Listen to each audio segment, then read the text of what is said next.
On va commencer, si vous voulez bien, parce que nous avons un programme très chargé dans ces 2 heures de voyage au cœur de l'acrobatie que nous allons aborder ce matin.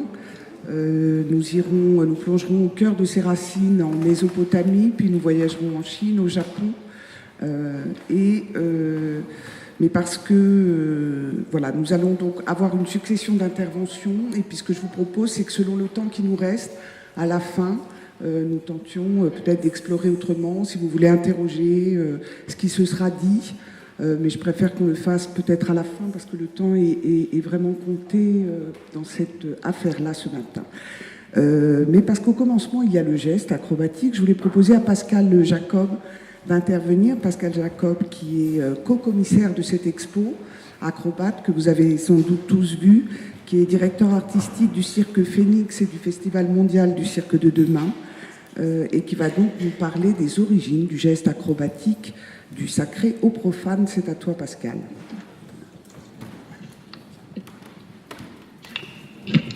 Bon. Donc, bonjour. Donc, l'idée, en fait, c'était effectivement une table ronde, ce qui est parfait pour le cirque. Mais voilà, moi, je vais un peu tourner le dos à notre interlocuteur, mais je préfère être face à vous, même si on est dans un rapport un peu plus théâtral, un peu plus frontal, mais pas grave. On va faire comme si on était en cercle. Donc très, très rapidement, parce qu'évidemment il nous faudrait plus d'une matinée pour évoquer les origines de l'acrobatie, et on va parcourir le monde avec les autres intervenants. Moi, ce que je voudrais mettre en évidence, c'est à quel point le geste acrobatique fait partie de l'histoire des hommes, et peut-être à quel point l'acrobatie est dans une certaine mesure, puisque finalement le cirque, je vais dire une énormité, mais le cirque est peut-être un avatar de l'acrobatie, parce que le geste acrobatique est peut-être le geste antérieur à tous les autres. Et alors c'est vrai que la table ronde, de ce point de vue-là, est plutôt intéressante, parce que moi je pense, et ça pourrait être un sujet de débat ensuite entre nous, je pense que la première piste, le premier espace de jeu pour une forme mouvante et spectaculaire, c'est le feu. Je pense que le premier espace de jeu, c'est une communauté rassemblée autour d'un feu. Et comme en général on faisait un feu dans un espace clos, eh bien le feu projette des ombres, est un prétexte à raconter des histoires.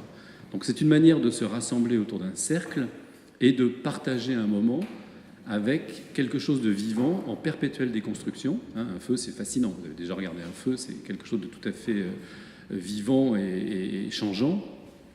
Et que peut-être l'intuition d'une forme acrobatique, d'un mouvement en tous les cas, posé au centre d'un espace avec une communauté qui le regarde, qui le perçoit et qui le partage, peut-être qu'on a là une belle antériorité, que de ce point de vue-là, cette fascination pour le mouvement dans un espace posé est peut-être effectivement très proche du début de notre histoire en tant qu'être humain. Bon, alors évidemment, c'est une appréciation tout à fait symbolique et métaphorique, mais on sait aussi que l'acrobatie est liée à la chasse. Et donc, alors aussi, ça peut poser question, puisque finalement, on sait que les premiers acrobates sont finalement les premiers chasseurs. Alors, en quoi est-ce que l'acrobatie est reliée à la chasse ?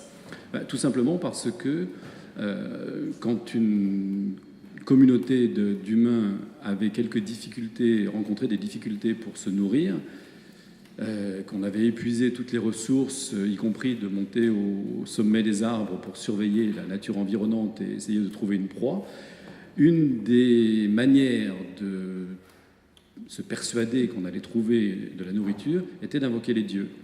Et comment est-ce que l'on invoque les dieux pour être sûr qu'ils vont donner ce que l'on souhaite ? Eh bien, en imitant, en montrant. Et en fait, les premiers gestes acrobatiques sont liés à des rites d'imitation d'animaux. Et qu'est-ce qui caractérise un animal que l'on souhaite chasser ? La souplesse, la rapidité, la force, l'agilité. Qu'est-ce qui caractérise un acrobate ? La rapidité, la force, la souplesse et l'agilité. Donc en fait, on se rend compte, parce que c'est un geste très humain, que dans une communauté, pour être sûr que l'on va trouver les corps les plus aptes à incarner ce que l'on souhaite capturer, eh bien on va sélectionner les meilleurs. Et donc dans le groupe, on va déjà se poser la question de trouver celui qui est le plus agile pour monter à un arbre, celui qui est le plus agile ou le plus souple pour incarner la reptation. Et progressivement, un répertoire va se mettre en place et donner naissance, évidemment beaucoup plus tard, c'est très intuitif, mais donner naissance beaucoup plus tard à un répertoire de formes acrobatiques. Si on réfléchit bien, les formes les plus classiques, comme le mâchinois, comme la contorsion, comme l'équilibre, finalement, sont liées, pourquoi pas, à certaines figures qui peuvent incarner des animaux.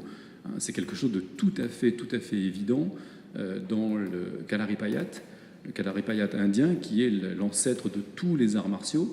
Les Chinois n'aiment pas beaucoup qu'on dise ça, mais voilà, ben oui, je sais bien, mais c'est comme ça. Donc le Kalaripayat est basé avant tout sur l'imitation des animaux. Et c'est une forme chorégraphique très physique et très incarnée quand on y prête vraiment attention.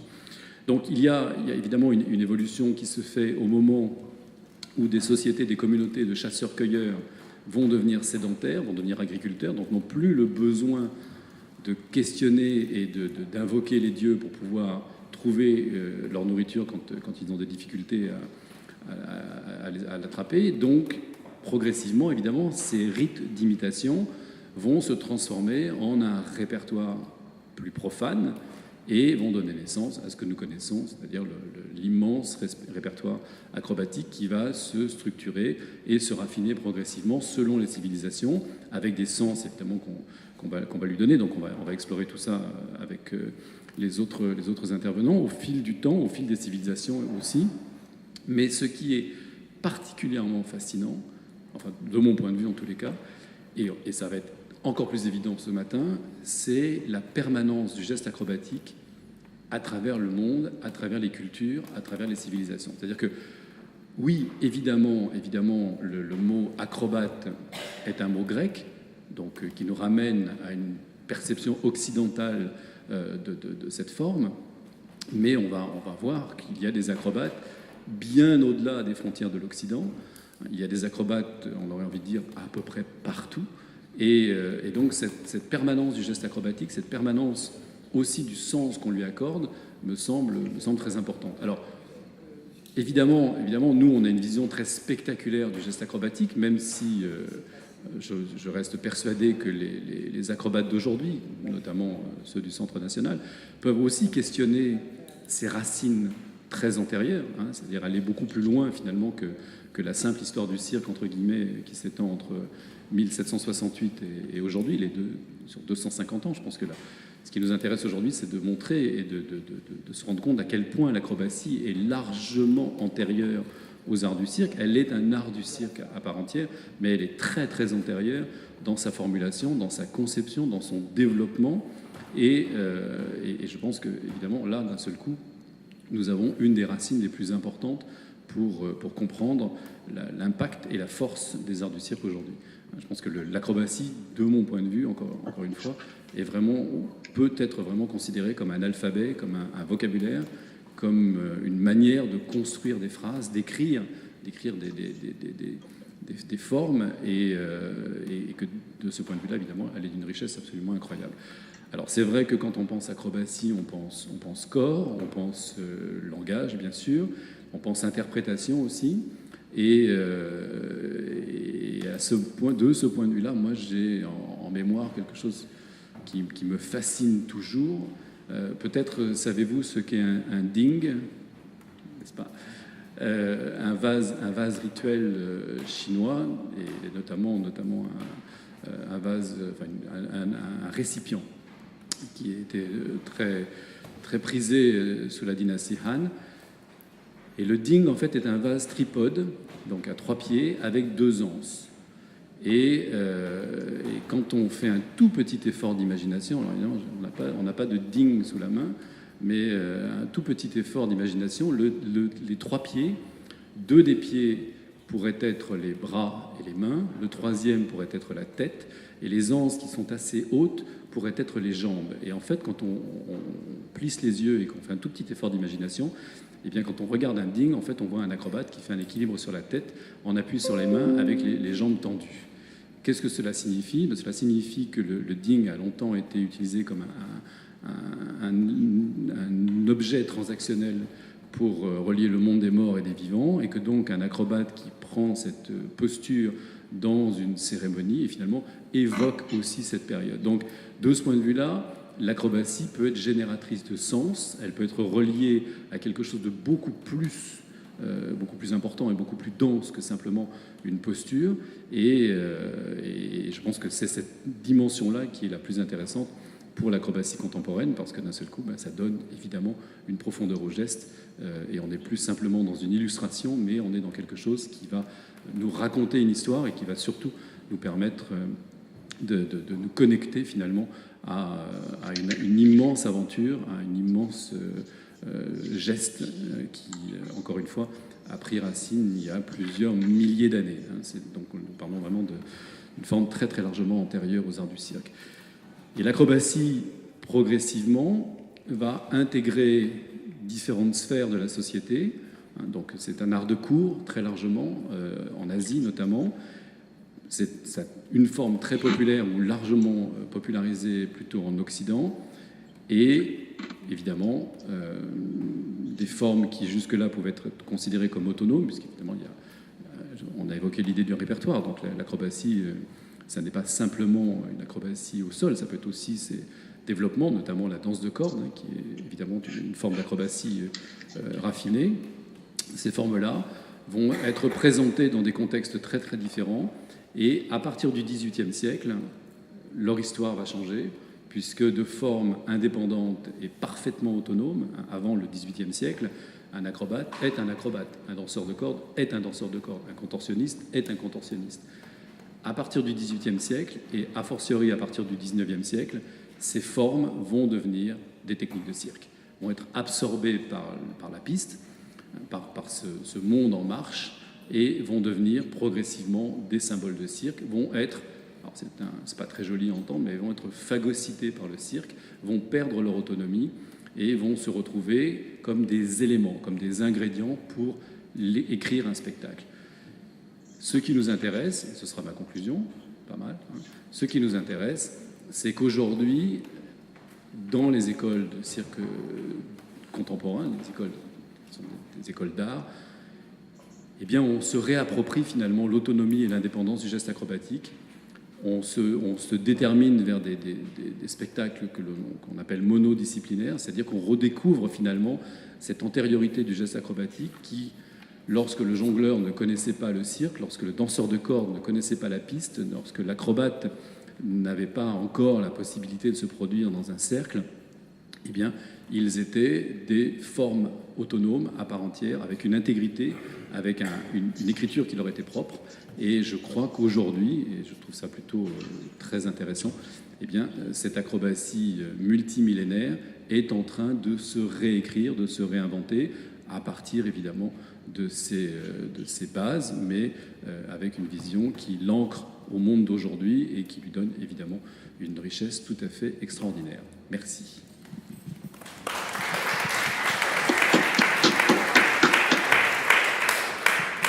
Merci Pascal pour cette synthèse virtuose de toute notre humanité, j'ai envie de dire, et j'ai envie de passer la parole à Virginia Veraldi, qui est conservatrice en chef du patrimoine, directrice des musées de Châlons-en-Champagne, et qui va nous parler des acrobates mésopotamiens. Oui, donc moi je vous ramène très en arrière dans le temps, donc en vous parlant des acrobates syro-mésopotamiens, très exactement, parce que je vais parler également d'une partie de la Syrie qui est hors Mésopotamie. Donc, très brièvement, pour vous situer la Mésopotamie, donc c'est évidemment le pays d'entre les deux fleuves. Donc vous voyez, ça c'est les frontières modernes. Donc ici vous avez l'Irak, mais vous avez toute une partie de la Syrie qui est également Mésopotamie. Donc zone géographique fertile, nous sommes en plein dans le croissant fertile, d'où beaucoup de surplus alimentaires qui sont générés par l'agriculture et l'élevage, qui vont, pour toutes les raisons qui sont expliquées ici à l'écran, créer la nécessité d'avoir de l'écriture. Je vous ai mis très rapidement une petite chronologie pour vous situer un petit peu les grands événements donc de la apparition de l'écriture, etc., avec les périodes correspondantes. Donc il faut savoir qu'au Proche-Orient, l'écriture, elle arrive très très tôt. Dès la fin du 4e millénaire avant Jésus-Christ, vous avez les premières formes d'écriture. Alors, nous, ce qui nous intéressera plus que l'écriture elle-même, même si je vais faire un petit résumé des acrobates dans les textes, hein, c'est surtout l'image, évidemment, qui est le sujet de notre table ronde d'aujourd'hui. Et donc ici, vous avez un petit panel de quelques sauts cylindres de l'époque d'Uruk, donc du tout début de l'écriture, jusqu'au Perse achéménide, donc des premiers siècles avant notre ère. Alors, ceci, ce n'est pas encore des acrobates, mais c'est pour vous montrer un petit peu le principe du saut cylindre, qui est en fait une signature. Donc, c'est un petit cylindre qui fait 3-4 cm de haut. Donc, pour les cylindres des dieux, ça devient des grands cylindres, hein, qui font une quinzaine de centimètres de haut. Mais en général, c'est quelque chose de tout petit, mais qui est très important parce que ça vous permet de dérouler une image à l'infini. Donc, une fois que c'est comme un petit rouleau à pâtisserie, hein, donc vous le roulez sur l'argile et ça vous fait une image qui se répète à l'infini. Alors, je vous montre juste très rapidement quelques types de scellements, parce qu'en Mésopotamie, on était essentiellement administratif, hein, donc vraiment, c'était des administratifs dans l'âme. Ils tenaient compte de tout et ils scellaient tout. Donc, il fallait absolument tenir compte de ce qu'on avait dans ces réserves pour les marchands, mais également pouvoir fermer des paniers d'archives, etc. Vous avez ici quelques exemples de scellement de sacs, scellement de jarres ou scellement de portes. Donc à l'époque, pas de clé, pas de serrure, hein, donc on fermait avec une cordelette et on appliquait un seau par-dessus. Et je vous montre là, évidemment, la porte la plus célèbre qui a été retrouvée scellée, qui est donc celle de la tombe de Toutankhamon. Donc je m'éloigne un petit peu plus à l'ouest, mais vous allez voir qu'on reste dans la même ère culturelle. Donc il y a plein de choses qui pouvaient être scellées, et là on arrive vraiment au cœur de notre sujet. Notamment, vous avez ici des tessères, des jetons, qui étaient en fait des tickets d'entrée pour des spectacles. Donc là on rentre déjà dans le monde du spectacle, même si on n'est pas encore aux acrobates, mais vous avez toute une série d'autres types de textes. Vous avez des textes administratifs, des lettres. Ici vous avez une lettre avec son enveloppe. Alors, vous voyez que ce qui est rigolo, c'est quand même que vous avez le texte, sur la tablette, le même texte sur l'enveloppe. Donc vous allez vous demander pourquoi. Eh bien tout simplement parce que si jamais la tablette tombe, elle se casse. Donc comme ça, on a une sécurité. Alors, qui possédait un sceau? Eh bien, c'était évidemment pas tout le monde. Hein. Donc c'était des personnes de haut rang la plupart du temps. Et vous voyez, par exemple, ici, vous avez un vêtement de femme, donc ce qu'on appelle un konakes, un vêtement de laine, qui est refermé par une épingle, et attaché à cette épingle, eh bien, vous avez justement un sceau. Donc on possédait son propre sceau et on le gardait sur soi pour pouvoir sceller les documents au besoin. En sachant qu'on peut toujours prêter son sceau, mais alors comment est-ce qu'on fait? Eh bien, la personne qui l'emprunte va imprimer son ongle à côté du sceau, et évidemment le garant de cette transaction, c'était les dieux. Donc, voilà.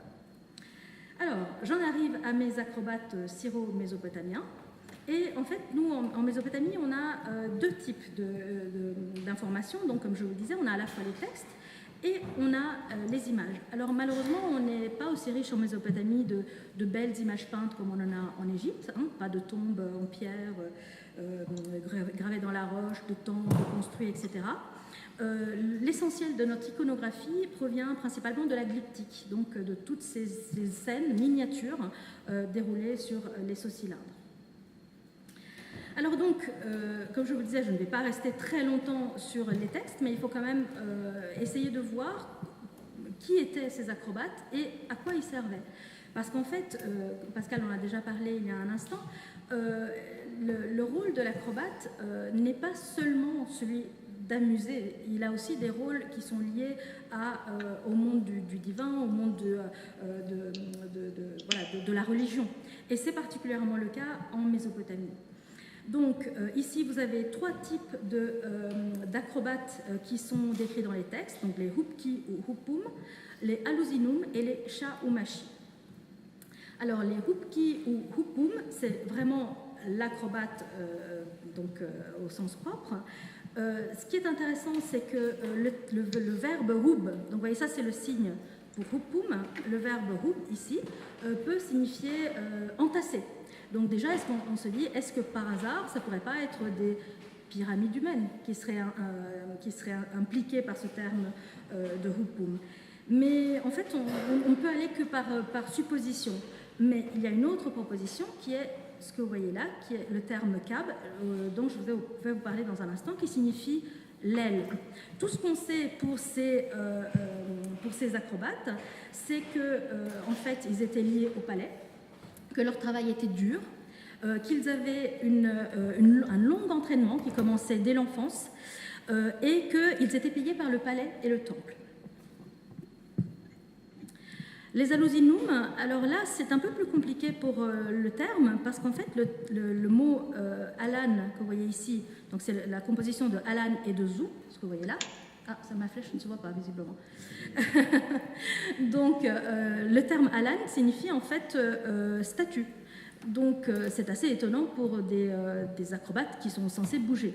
Et en fait, c'était plutôt des adorateurs de la statue. Donc c'était encore une fois lié à la religion. C'était ceux qui répandaient l'encens pendant les cérémonies. Ceci particulièrement chez les Hittites. Et le troisième terme, donc Sha ou Machi, qui sont en fait les lutteurs. Alors des lutteurs rituels, encore une fois. Alors le signe est composé de Shu. Donc c'est le deuxième signe, voilà, exactement. Le signe Shu qui est le signe de la main. Alors si vous remontez plus loin dans la colonne, vous voyez qu'on revient au signe archaïque qui montre bien qu'il s'agit d'une main. Et puis du signe qui est Dim 4, qui est pour le verbe sanaku, qui est s'approcher et jouxter, ce qui évidemment pour des lutteurs tombe particulièrement bien. Alors donc, comme je vous le disais, on a ces textes. Alors voilà comment ils se présentent. Donc ici, vous avez une liste de salaires de différents types de personnages. On a des lutteurs, on a des acrobates, on a toute une série d'autres personnes dont les fonctions ne sont pas très bien connues. On a également des messagers et surtout, on a la mention de Dieu. Voilà, ça c'est les parties qui nous intéressent très exactement. Et alors avec ces textes, en réalité, on peut savoir également combien ils sont payés. Donc vous avez ici, il est payé 6 mines de laine. Donc évidemment à l'époque pas de monnaie, hein. Donc on était payé en laine, en huile, en tissu, etc. Donc on pourrait même faire une étude pour savoir, là j'ai pas eu le temps dans le cadre de cette table ronde, mais on pourrait carrément faire une étude pour savoir combien étaient payés les acrobates par rapport à d'autres types de fonctions. Alors, la grosse différence avant de terminer avec les textes, la grosse différence entre les hupum et les aluzinum, c'est que si les hupum étaient engagés par le palais, ils étaient stipendiés, les aluzinum, eux, étaient plus des travailleurs indépendants. Et souvent, ils travaillaient comme taverniers. Quand ils n'avaient pas de spectacle, ils avaient une taverne, voilà. Alors donc après, il y a d'autres sources donc, qui sont les images. Et vous avez ici, alors on a une très grande chance, c'est très très rare d'avoir ça, c'est d'avoir une tablette, je vais le faire, voilà, avoir la tablette ici, avec le seau, alors il faut tourner la tête pour le voir, il est déroulé comme ça, et d'avoir le seau qui va avec. Alors si vous regardez ici, vous verrez qu'en fait ils sont dans deux collections complètement différentes. La tablette est conservée dans la Yale Babylonian Collections, donc collection de l'université de Yale, et ce cylindre-là, il est au British Museum. Donc ils ont été trouvés séparément à des endroits différents, mais c'est exactement le même seau. Donc les deux vont ensemble. Ce seau-là a servi pour sceller cette tablette-là. Alors il s'agit d'une tablette de conte, mais ce qui est intéressant de voir, c'est que vous avez la figure de l'aluzinum.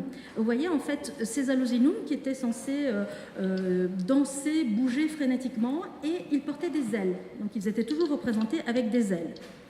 Et cela va évidemment vous rappeler ce que je vous ai dit tout à l'heure, mais pour l'autre type d'acrobate qui était les hupum. Le hupum dont le signe était l'aile.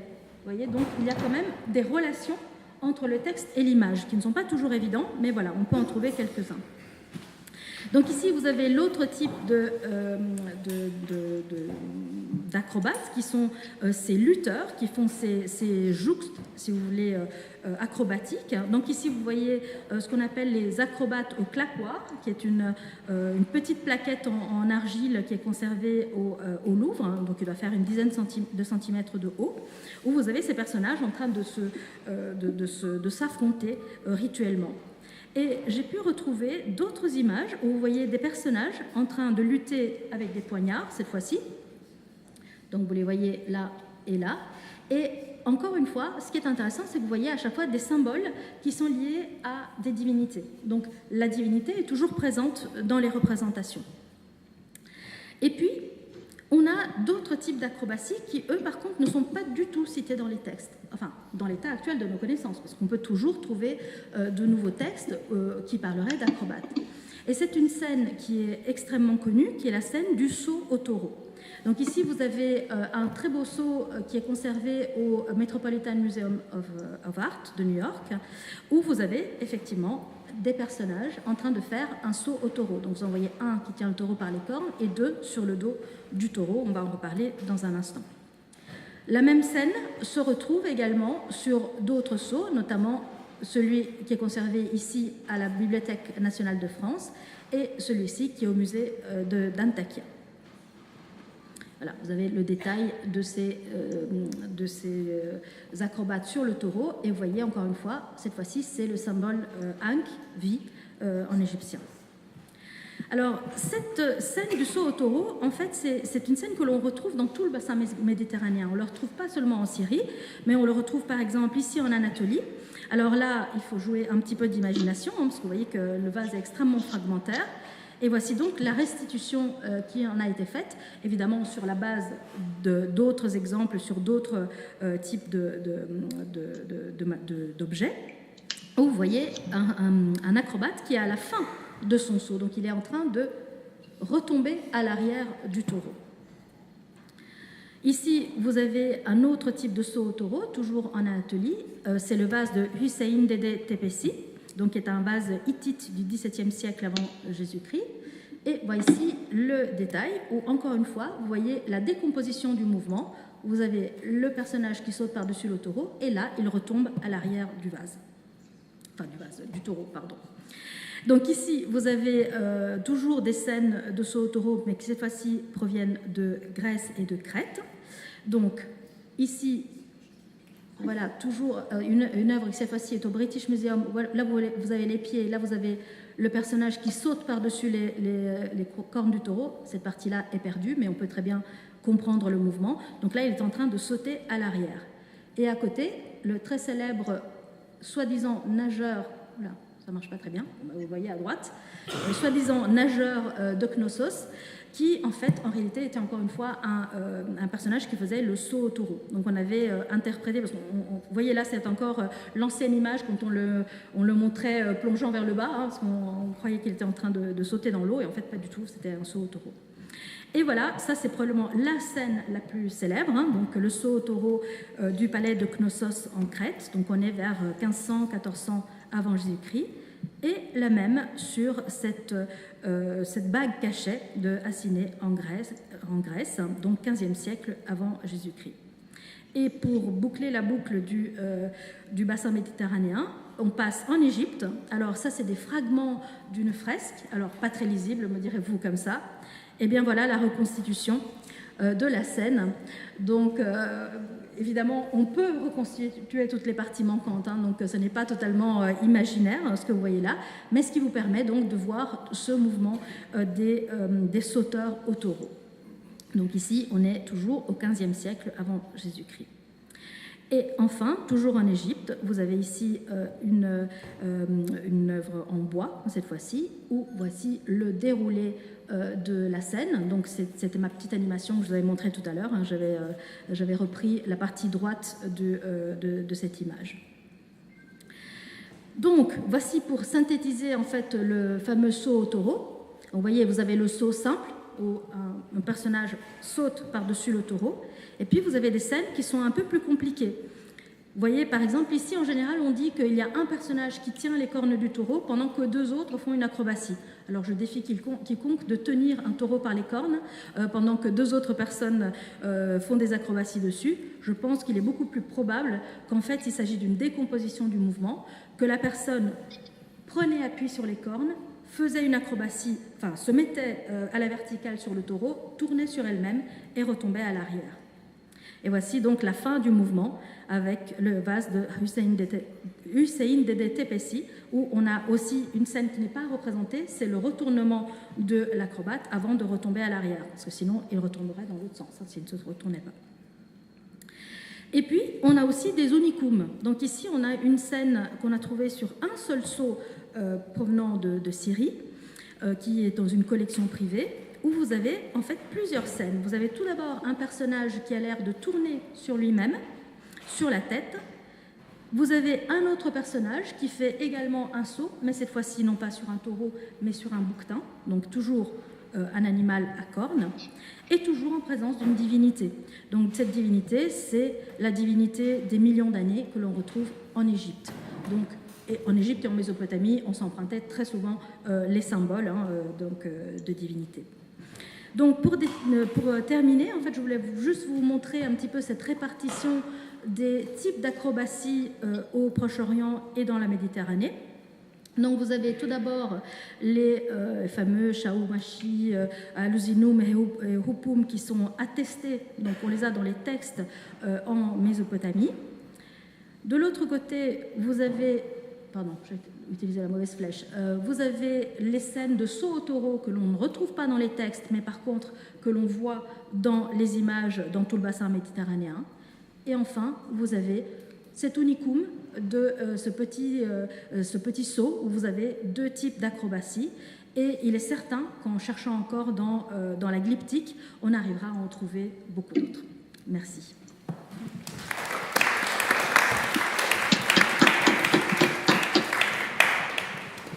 Oui, juste une question. Ces sauts au taureau, ils correspondent à... On voit qu'ils sont très liés aux dieux, aux rituels, mais est-ce qu'on en voit dans les campagnes? Est-ce qu'ils sont très liés au palais tout le temps? Est-ce qu'ils irriguent la vie quotidienne à des moments particuliers? En fait, c'est difficile à dire. C'est difficile à dire parce qu'en fait, ce qu'on trouve, c'est principalement les peintures dans les palais, etc. Ou sur des objets qui sont vraiment extrêmement luxueux, comme cette bague cachée, etc. Comme dans les textes, c'est souvent associé au temple et au palais, on suppose que c'était la même chose également pour le saut au taureau. Mais comme je vous le disais, en fait, on n'a pas de lien entre le texte et l'image pour cette image-là, pour cette figure-là. Ce n'est pas impossible qu'un jour on la trouve, mais pour le moment, on n'en a pas. On va continuer notre voyage en Chine, peut-être. Adrien Bossard, vous êtes conservateur du patrimoine, administrateur du Musée national des arts asiatiques, Guimet. Bon, enfin bref. En tous les cas, pour nous parler des acrobates chinois, vous êtes tout à fait habilité. Donc on va y aller, je vous laisse la parole. Oui, j'étais conservateur au musée Guimet, mais depuis 3 semaines, je suis l'administrateur du musée départemental des arts asiatiques de Nice. Donc je reste toujours dans la même sphère, oui, tout à fait. Donc on va aller en Chine et je vais vous montrer un tripode. Donc Monsieur Jacob sera très content. L'acrobatie célébrissime chinoise qu'on va vous présenter à travers le temps, à travers quelques exemples connus. Le premier, c'est une réflexion sur l'origine de cette acrobatie chinoise, puisque on a tendance en Chine à tout faire remonter à la première dynastie chinoise, la dynastie des Shang, qui règne de 1600 à 1100 avant notre ère, voire même à la précédente, la dynastie des Xia, qui est une dynastie dont on ne sait même pas sûr qu'elle a existé, puisque c'est une dynastie mythique. Et donc c'est un peu compliqué de savoir si ça a vraiment commencé à cette époque, puisqu'on a très peu de sources textuelles ou archéologiques. Et j'ai pris l'exemple de la danse du lion, que vous connaissez tous, qui est une danse prophylactique qui est souvent mise en œuvre pour le Nouvel An chinois, mais aussi quand on ouvre un magasin dans un quartier chinois, on voit toujours des lions qui dansent au moment de l'ouverture. Et on fait remonter l'origine de cette performance à 80 après Jésus-Christ, puisque c'est la première mention dans les textes d'un lion en Chine, puisque le lion n'est pas un animal chinois. Le félin chinois par excellence, c'est le tigre des montagnes, dont on est sûr à 100% qu'il était bien présent en Chine depuis le néolithique, puisqu'on a retrouvé des restes de tigres qui ont été mangés, notamment sur le site de Banpro en Chine, dans le nord, une culture néolithique qui remonte à 5000 avant Jésus-Christ. Et pour la danse du lion, c'est pas sûr que cette performance ait été vraiment inventée à partir de 80 après Jésus-Christ. En tout cas, c'est la première mention de l'apparition de ce lion en Chine qui viendrait soit d'Inde, soit d'Asie centrale. et qui aurait peut-être lancé l'apparition de cette performance en Chine. Une information qu'il faut peut-être mentionner, c'est que avant l'apparition du lion en Chine, dans le corpus iconographique, on a déjà des danses impliquant des animaux, comme vous le disiez tout à l'heure, Monsieur Jacob. On a dans les sources textuelles mention de danses d'exorcistes au moment des funérailles où ils portent une peau d'ours, pardon. Donc c'est dans les racines chamaniques des religions chinoises, et donc il y a peut-être une filiation entre ces deux types de danses. Donc on va passer à la suite. Donc les premières vraies sources archéologiques où on voit des acrobates, c'est plutôt daté de la période suivante, de la dynastie des Zhou, qui règne de 1100 à 221 avant Jésus-Christ. Et donc on a cet exemple qui vient du musée de Harvard, où on voit 3 acrobates, un qui porte 2 autres, un bel objet en néphrite, en jade, qui est une des premières sources iconographiques qu'on peut avoir pour ce type de performance. Alors tout commence vraiment à la dynastie des Zhou, diapo suivante s'il vous plaît, où on commence à avoir une culture du divertissement. Alors la dynastie des Zhou, c'est une dynastie qui est un peu compliquée d'un point de vue historique, puisqu'elle est divisée en 2 grandes parties. La première période, la dynastie des Zhou de l'Ouest, est marquée par le pouvoir très centralisé autour de la figure royale. Et à partir de 770 avant Jésus-Christ, on a une segmentation du royaume avec des pouvoirs locaux qui se mettent à avoir de plus en plus de pouvoir, et ce qui va aboutir à une guerre entre tous ces royaumes, qui va aboutir à quelque chose que je vais évoquer après. Et chacune de ces cours qui se développent dans ces petits royaumes se voit attribuer des courtisans, aussi des spectacles. Et c'est à cette époque qu'on va commencer à avoir des traces archéologiques de spectacles. Là, on a une maquette qui reconstitue le contenu de la tombe du marquis Yi de Zheng, qui est mort en 433 avant Jésus-Christ. Et c'est une tombe qui était constituée de plusieurs compartiments. Et parmi ces compartiments, il y avait un salon de musique dans lequel on a retrouvé donc ces instruments. Alors l'ensemble de cloches rituelles est célébrissime, donc vous le voyez, mais on a aussi posé à plat des instruments à cordes qu'on appelle des qin, et on a le tambour, et tout en haut de l'image, on a ce qu'on appelle aussi des lithophones, donc ces pierres qui servaient à faire de la musique. Et dans cette tombe, on a retrouvé 21 corps de jeunes filles de 13 ans à 26 ans qui étaient des danseuses ou des musiciennes. Donc le marquis Yi de Zheng, dans son voyage vers l'au-delà, voulait continuer d'être accompagné et d'assister à des spectacles qui lui plaisaient. Donc cette tradition du sacrifice humain, bien sûr, a ses limites, puisque on n'allait pas, au bout d'un moment, on ne pouvait plus tuer beaucoup de gens. Donc on a essayé de... Je plaisante, bien sûr, puisqu'ils ont continué de le faire. Mais en fait, la valeur humaine, par contre, a évolué dans la période suivante, et on s'est mis à arrêter de sacrifier les gens, parce que bon, ça suffit au bout d'un moment, et on s'est mis à faire des substituts funéraires, c'est-à-dire qu'on a fait des petites statuettes en terre cuite qui accompagnaient le défunt plutôt que de tuer les gens. Mais ça, je vais en reparler. Donc, diapo suivante, s'il vous plaît. Là, je vais vous parler, bien sûr, de la personne qui a mis de l'ordre en Chine. C'est mon idole, bien sûr. Le premier empereur de Chine, célébrissime, vous le connaissez tous.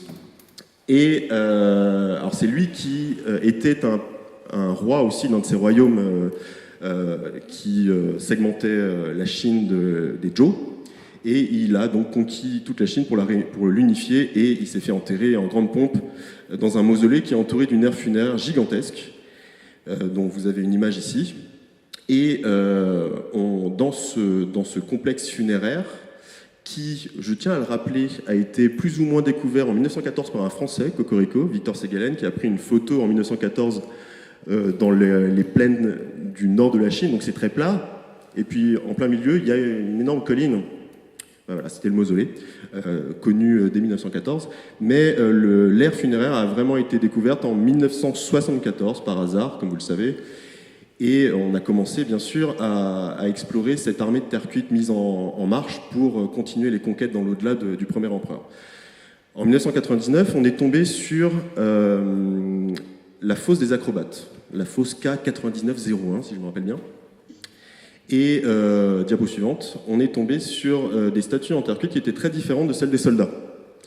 On a des corps qui sont très musculeux, torse nu, avec des robes. Diapo suivante. On en a d'autres qui sont dans des postures très dynamiques, où on a les bras qui s'élèvent. Là, à nouveau, on retrouve un vêtement qui est différent du vêtement militaire, avec en plus des positions des jambes qui montrent qu'il est en appui, qu'il fait quelque chose. Et pour qu'on puisse comparer avec une statue de soldat, diapo suivante, on a cette opposition entre la position très statique de ces soldats qui étaient faits en série et la position beaucoup plus dynamique de ces personnages qui en plus ont comme différence avec les soldats d'avoir des têtes qui n'étaient pas insérées.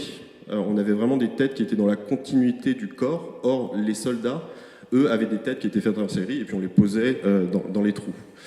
Donc ça prouve qu'il y avait un soin particulier qui était fait pour la production de ces statues.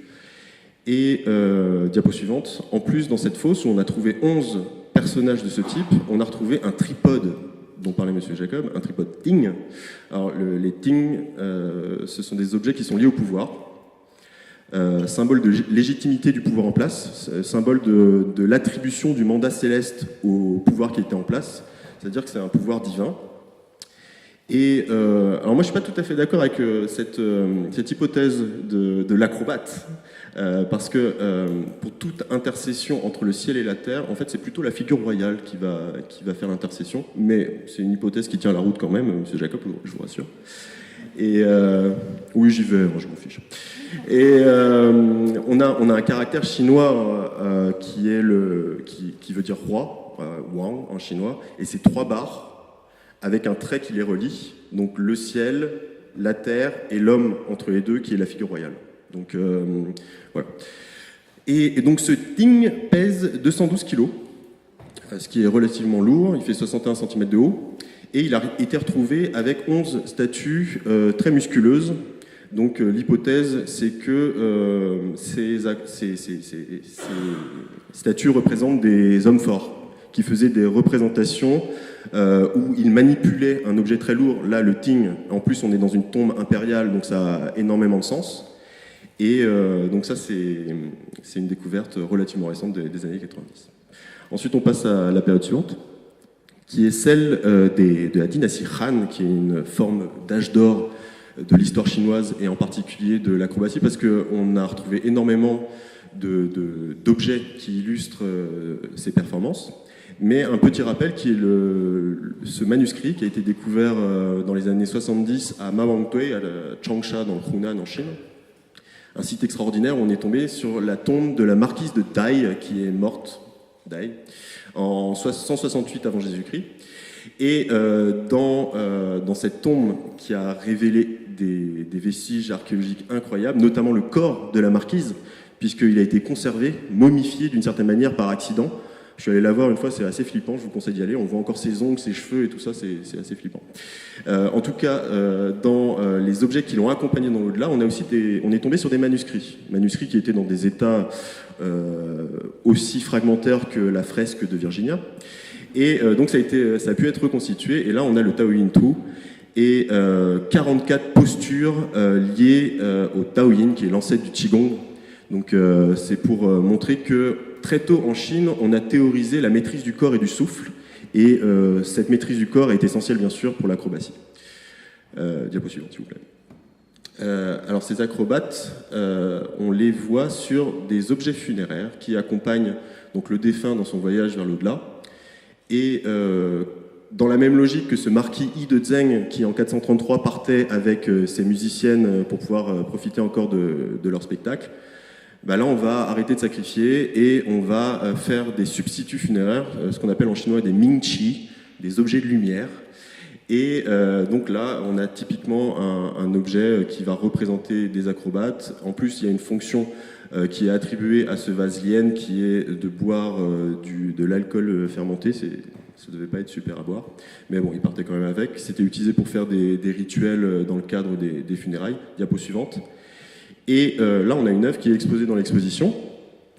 qui vient du Musée national des arts asiatiques Guimet, et donc c'était cet acrobate qui fait une pirouette, et qui faisait partie d'un ensemble, puisque l'acrobatie en Chine, dès l'époque des Han, c'est un spectacle total, avec des danseuses, avec des musiciens, avec des acrobates, et diapo suivante, on a retrouvé dans beaucoup de tombes de l'époque des Han des ensembles. Alors là, c'est pas l'ensemble le plus complet, mais ça nous donne une idée. Donc l'acrobate au centre, avec des danseurs autour qui font une chorégraphie.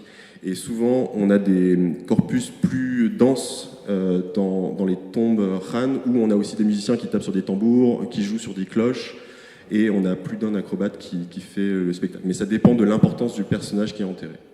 Diapo suivante. Puisqu'on connaît principalement la vie quotidienne des Han à travers leurs tombes, c'est comme ça malheureusement, on a donc ces substituts funéraires qui viennent nous montrer une image en 3 dimensions, mais on a aussi des images en 2 dimensions sur les briques funéraires qui décorent les caveaux de ces défunts.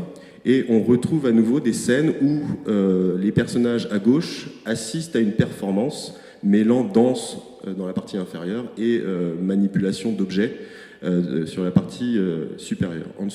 Diapo suivante. Alors on en a plein des briques, j'en ai pas pris beaucoup. Là on a un exemple qui est particulièrement éloquent où on a un spectacle qui est assez complexe, hein, puisqu'on a 10 acrobates qui font de l'acrobatie aérienne accrochés à un mât qui lui-même est supporté par un homme fort, et puis on a de la jonglerie en haut avec des épées et des boules. Voilà. Diapo suivante. Alors ça, c'est la dynastie Han avec... alors on va revenir à celle d'avant, excusez-moi, parce que il fallait que j'évoque quelque chose qui est la mention dans les textes Han de catégories de performances qui vont rester les mêmes pendant 2000 ans. Donc on a les performances qui requièrent de la force, donc on a de la lutte entre hommes, de la lutte entre un animal et un homme, et on a aussi le porté de main, comme vous pouvez le voir ici. Ensuite on a l'équilibre sur les mains, hein, qui est une performance qu'on voit très souvent dans les Ming Chi. On a la jonglerie, on a l'acrobatie aérienne sur mât que vous voyez ici. Alors le mât peut être planté dans le sol ou mis sur un chariot en mouvement, donc c'est aussi quelque chose de très dynamique.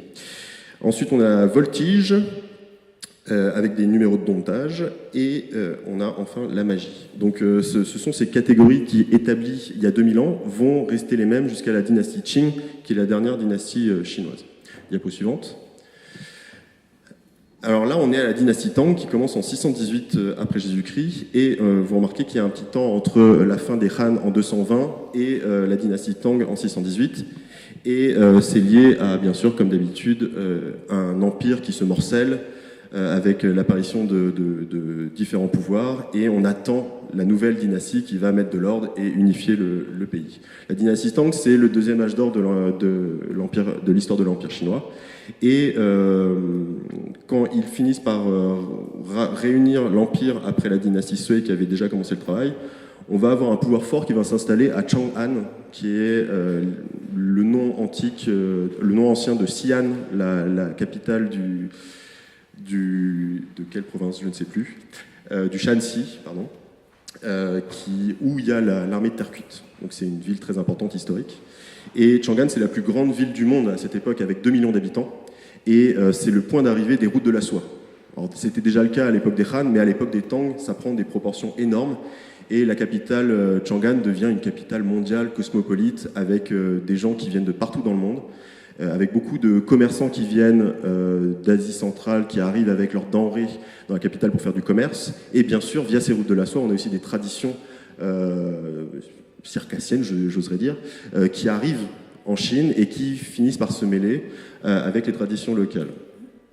Et c'est à cette époque aussi qu'on voit apparaître dans une capitale chinoise des quartiers qui sont dédiés à du divertissement et des premières écoles qui apparaissent aussi. Donc là, on voit à nouveau des exemples de production représentant des acrobates. À droite, vous avez une production qui est caractéristique. Quand vous voyez ce type de couleur, c'est caractéristique des Tang. C'est ce qu'on appelle de la glaçure 3 couleurs, donc ça permet de dater assez facilement. Dynastie suivante. Ah non, ah oui, alors, là, on fait un gros saut dans le temps, mais ça me permet de vous dire très rapidement ce qui se passe entre ces dynasties. Donc après les Tang, on a la dynastie Song qui commence en 960 et qui se termine en 1279. Et la dynastie Song a deux grandes capitales.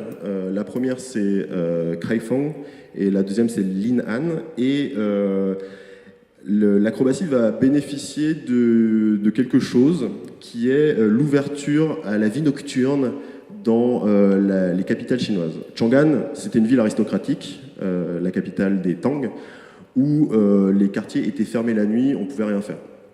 Sous les Song, là, on a une vie nocturne plutôt sympathique, et donc on voit apparaître la création de salles de spectacle, et avec l'apparition aussi de compagnies qui sont payées.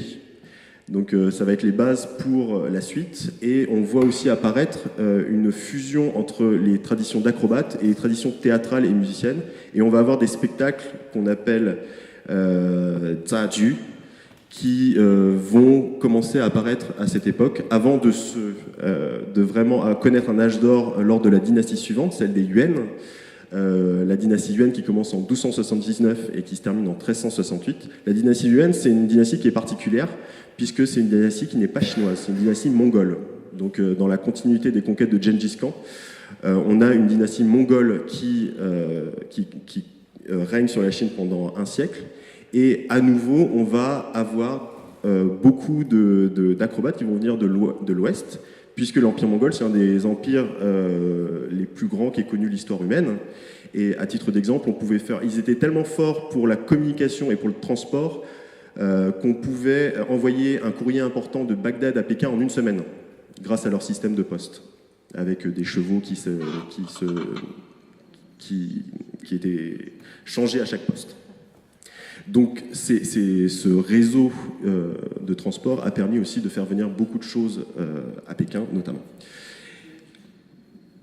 Donc voilà. Et ensuite, on a la dynastie Ming, dont on voit un exemple d'œuvre ici. La dynastie Ming, c'est une dynastie chinoise qui reprend le contrôle après avoir bouté l'ennemi mongol de Chine. Et donc c'est une dynastie qui règne de 1368 à 1644. Et c'est une période pas très facile pour les performances d'acrobates, puisque on va plutôt lier l'acrobatie à des sociétés secrètes. Donc suspicion, de contre-pouvoir et tout ça. Donc cet art de cour et art de capitale qui avait lieu lors des dynasties précédentes va être un petit peu jeté dans la rue. Et on va avoir l'apparition de performances beaucoup plus populaires qui ont lieu dans les rues. Alors là, c'est malheureusement, c'est le contre-exemple. C'est la seule représentation d'acrobatie à la cour impériale pendant la dynastie Ming. Alors sur la gauche de l'image, vous voyez l'empereur Xianzong qui assiste pendant le Festival des Lanternes, qui est le festival du début du printemps, à des représentations, comme vous pouvez le voir à droite. Donc il y a le cerceau que vous voyez. On a aussi l'équilibre sur roue tout en haut. Diapo suivante, on a un porté de mât aussi. Et donc c'est une belle pièce qui est conservée au Musée national de Chine. Et on va terminer donc avec la dynastie Qing, qui règne de 1644 à 1911, qui est une dynastie étrangère à nouveau, puisque ce sont des Mandchous qui prennent le contrôle de la Chine. Et là, on a des influences vraiment très fortes de l'Occident.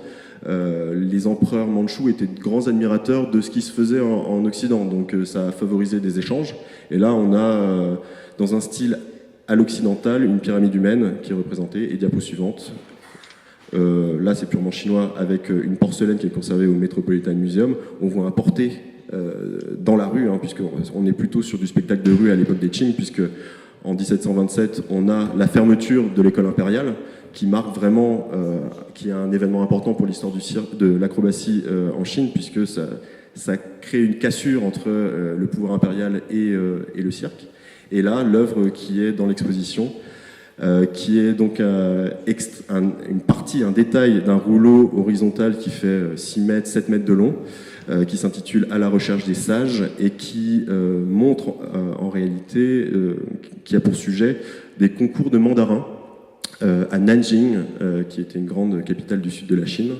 Et parmi toutes les scènes de la vie quotidienne qu'on peut voir sur cette représentation, on a un danseur de cordes On retrouve à nouveau, c'est assez intéressant de faire le lien entre cette représentation de cette dernière dynastie chinoise avec les représentations des Han, parce qu'on retrouve les musiciens, on retrouve la performance d'acrobatie, et finalement il y a une forme de continuité qui est assez typique de la civilisation chinoise, parce que le lien avec le passé dans la civilisation chinoise est le cœur même de leur système dynastique.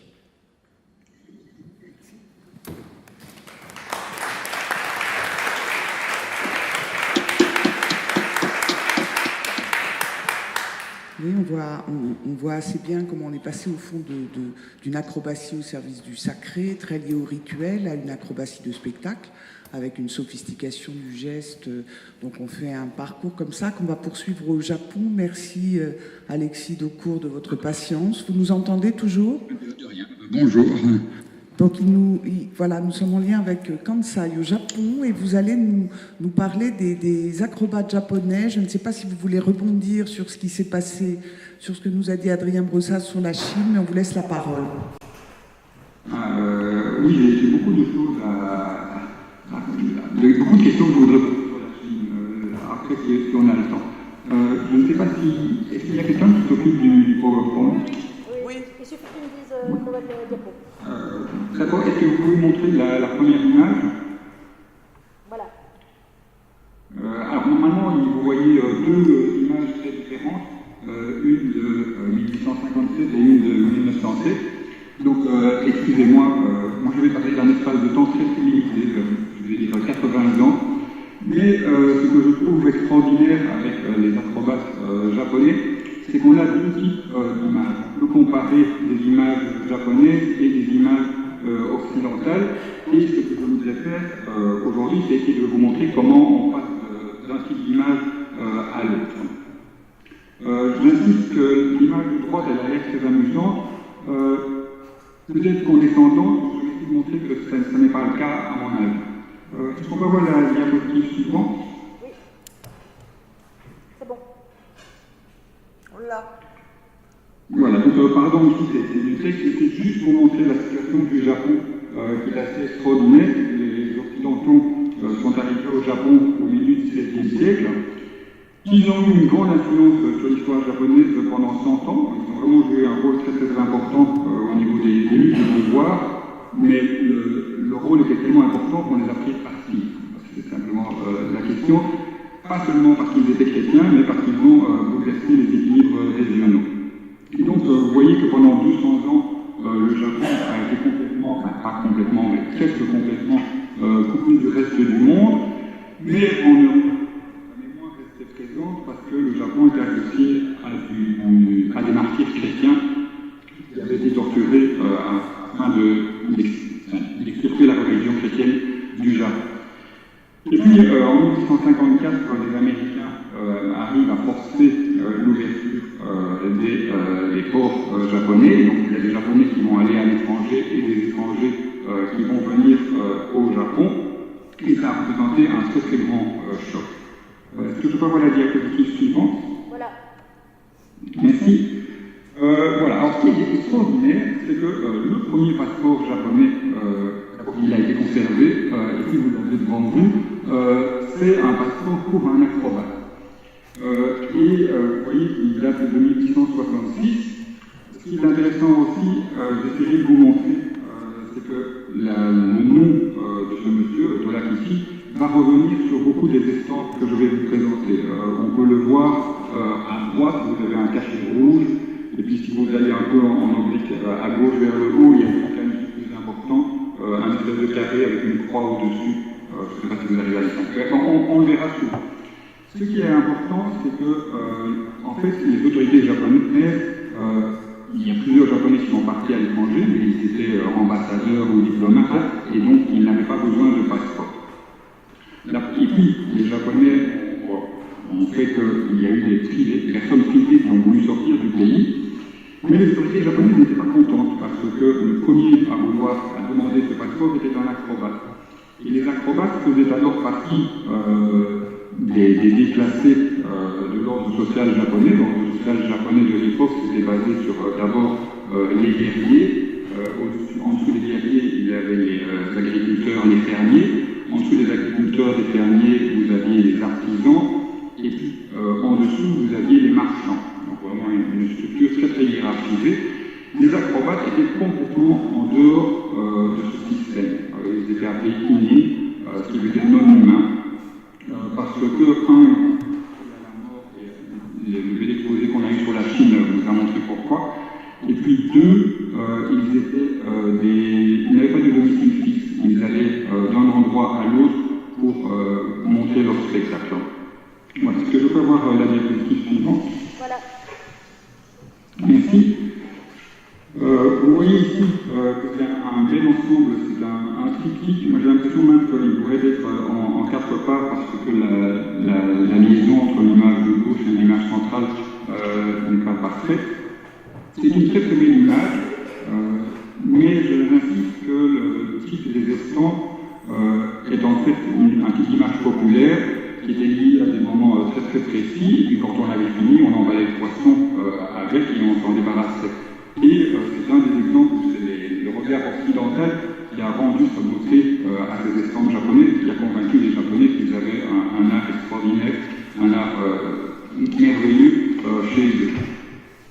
Vous voyez qu'il y a une très très grande diversité d'actions. Vous avez des acrobaties, mais aussi autre chose. Je ne vais pas tout détailler. Est-ce qu'on peut avoir l'image suivante? Voilà. Merci. Donc ça c'est l'image centrale du triptyque. Ce qui est important d'abord, c'est qu'il y a un concept de troupe. Il y a vraiment un groupe nombreux qui travaillent ensemble. Et vous avez plusieurs choses. Vous avez un spectacle de jongleurs avec ici des toupies probablement exagérés, mais il y avait des toupies de toutes les tailles et ils arrivaient à faire des choses extraordinaires avec elles. Vous avez le spectacle d'anthropodisme avec les acrobates sur les perches au-dessus. Et vous avez aussi, je ne sais pas si vous voyez le bocal à poisson au milieu.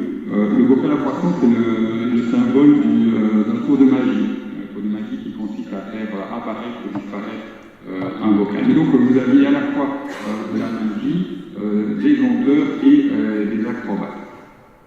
Au niveau du décor, vous avez la porte rouge, la police, qui montre qu'on est à la sortie d'un temple, ou à l'entrée, suivant le point de vue. Mais donc, le principe, c'est que vous êtes dans la rue, vous êtes dans un spectacle en plein air, et les gens passent et ils s'arrêtent et puis ils payent les artistes si jamais ils sont intéressés.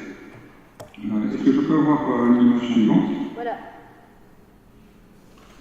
Les deux images suivantes, je les ai choisies parce qu'il y avait quelque chose que je ne comprenais pas quand j'analysais les textes des journaux français à propos des acrobates japonais.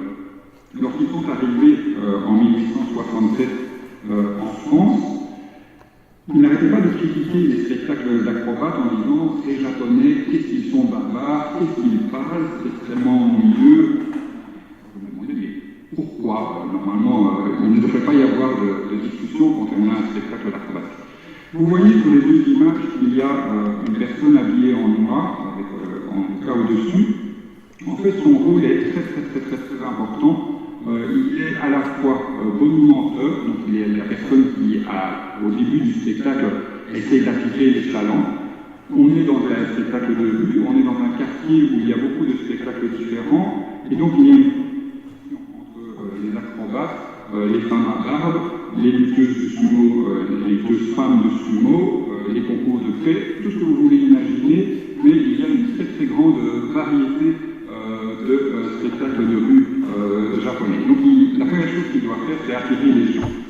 La seconde, c'est, comme je vous l'ai dit, c'est un spectacle en plein air, et donc ça veut dire que quand il y a du vent, eh bien, ça ne marche pas. Il y a beaucoup d'échecs. Et donc le rôle du narrateur est là pour enchaîner, pour dédramatiser l'échec, et il utilise beaucoup l'humour. L'humour est très important lors de ces spectacles. Sur l'image de droite, peut-être que vous reconnaîtrez la première image sur les acrobates chinois, parce que les deux enfants ont un masque, et c'est le masque de l'équivalent japonais de la danse du lion. Donc ça s'appelle Shishimai, Et la même chose pour le monsieur qui les porte sur ses jambes, il a cette espèce de longue crinière. La crinière est aussi une partie du masque. Et donc il y a ici un rapport évident. Il y a un petit rapport religieux aussi, c'est qu'à la fin du spectacle, la coutume était qu'on se faisait mordre par quelqu'un qui portait ce masque, et ça portait chance pour la journée. Donc ça faisait partie des traditions religieuses. Est-ce qu'on peut avoir l'image suivante, s'il vous plaît? Voilà. Merci. Alors, pardon pour ce long texte, mais c'est juste pour insister qu'il y a vraiment une connexion très très forte entre l'arrivée des acrobates japonais, on les attendait, et les affiches et l'art graphique. Parce qu'il y a cette petite histoire amusante, c'est qu'en fait, deux troupes sont arrivées. Il y en a une qui a été retardée aux États-Unis, puisque les acrobates japonais sont passés par les États-Unis avant de venir en France. Mais ils avaient fait une énorme campagne de publicité et apparemment ils avaient mis des affiches partout. Et puis pas de chance, ils ont été retardés. C'est la deuxième troupe qui est arrivée et elle a récolté tous les bienfaits de cette publicité, ce qui a beaucoup amusé les journalistes. Malheureusement, mais ça peut-être Pascal Jacob pourra me corriger, je ne connais pas ces images, je n'ai pas trouvé trace de ces affiches. Apparemment, on ne les a pas conservées. Je voudrais faire une hypothèse, est-ce que je peux avoir l'image suivante? Voilà. Merci. L'image suivante, vous voyez, elle est très curieuse, puisqu'elle est très différente de l'image qu'on avait vue avant de l'estampe japonaise. Oui, il y a des acrobates, et oui, il y a des jongleurs, mais ils ne font pas le même genre d'image, le même genre d'action. Ils sont sur ces nez, on imagine des nez en bois pour l'équilibre. Et donc ça m'étonnait beaucoup, cette image, ça ne correspondait pas non plus au récit des critiques. Est-ce que je peux avoir l'image suivante? Voilà. Merci. En fait, vous voyez directement avec certains des personnages à droite, celui qui a une espèce de plumeau et qui jongle avec un cercle sur son nez, et puis la madame qui a un pinceau accroché à son nez. Ces images ont été reprises directement sur l'image que je vous ai montrée avant. On peut revoir l'image d'avant? Voilà. Voilà, donc vous voyez qu'à gauche, vous avez les deux personnes que vous avez mentionnées. Il y en a une qui a été retournée de droite à gauche, donc vous avez une image symétrique. J'ai l'impression, mais là peut-être que mon imagination est trop forte, que le petit à gauche qui est pendu sur son nez, est-ce qu'on peut voir l'image suivante? Voilà. Et le monsieur en haut à gauche dans le coin qui a été retourné. Donc j'ai l'impression qu'on a joué avec les images. Quoi qu'il en soit, cela vient d'un des artistes les plus connus et qui a été le plus célébré en Europe à ce moment-là.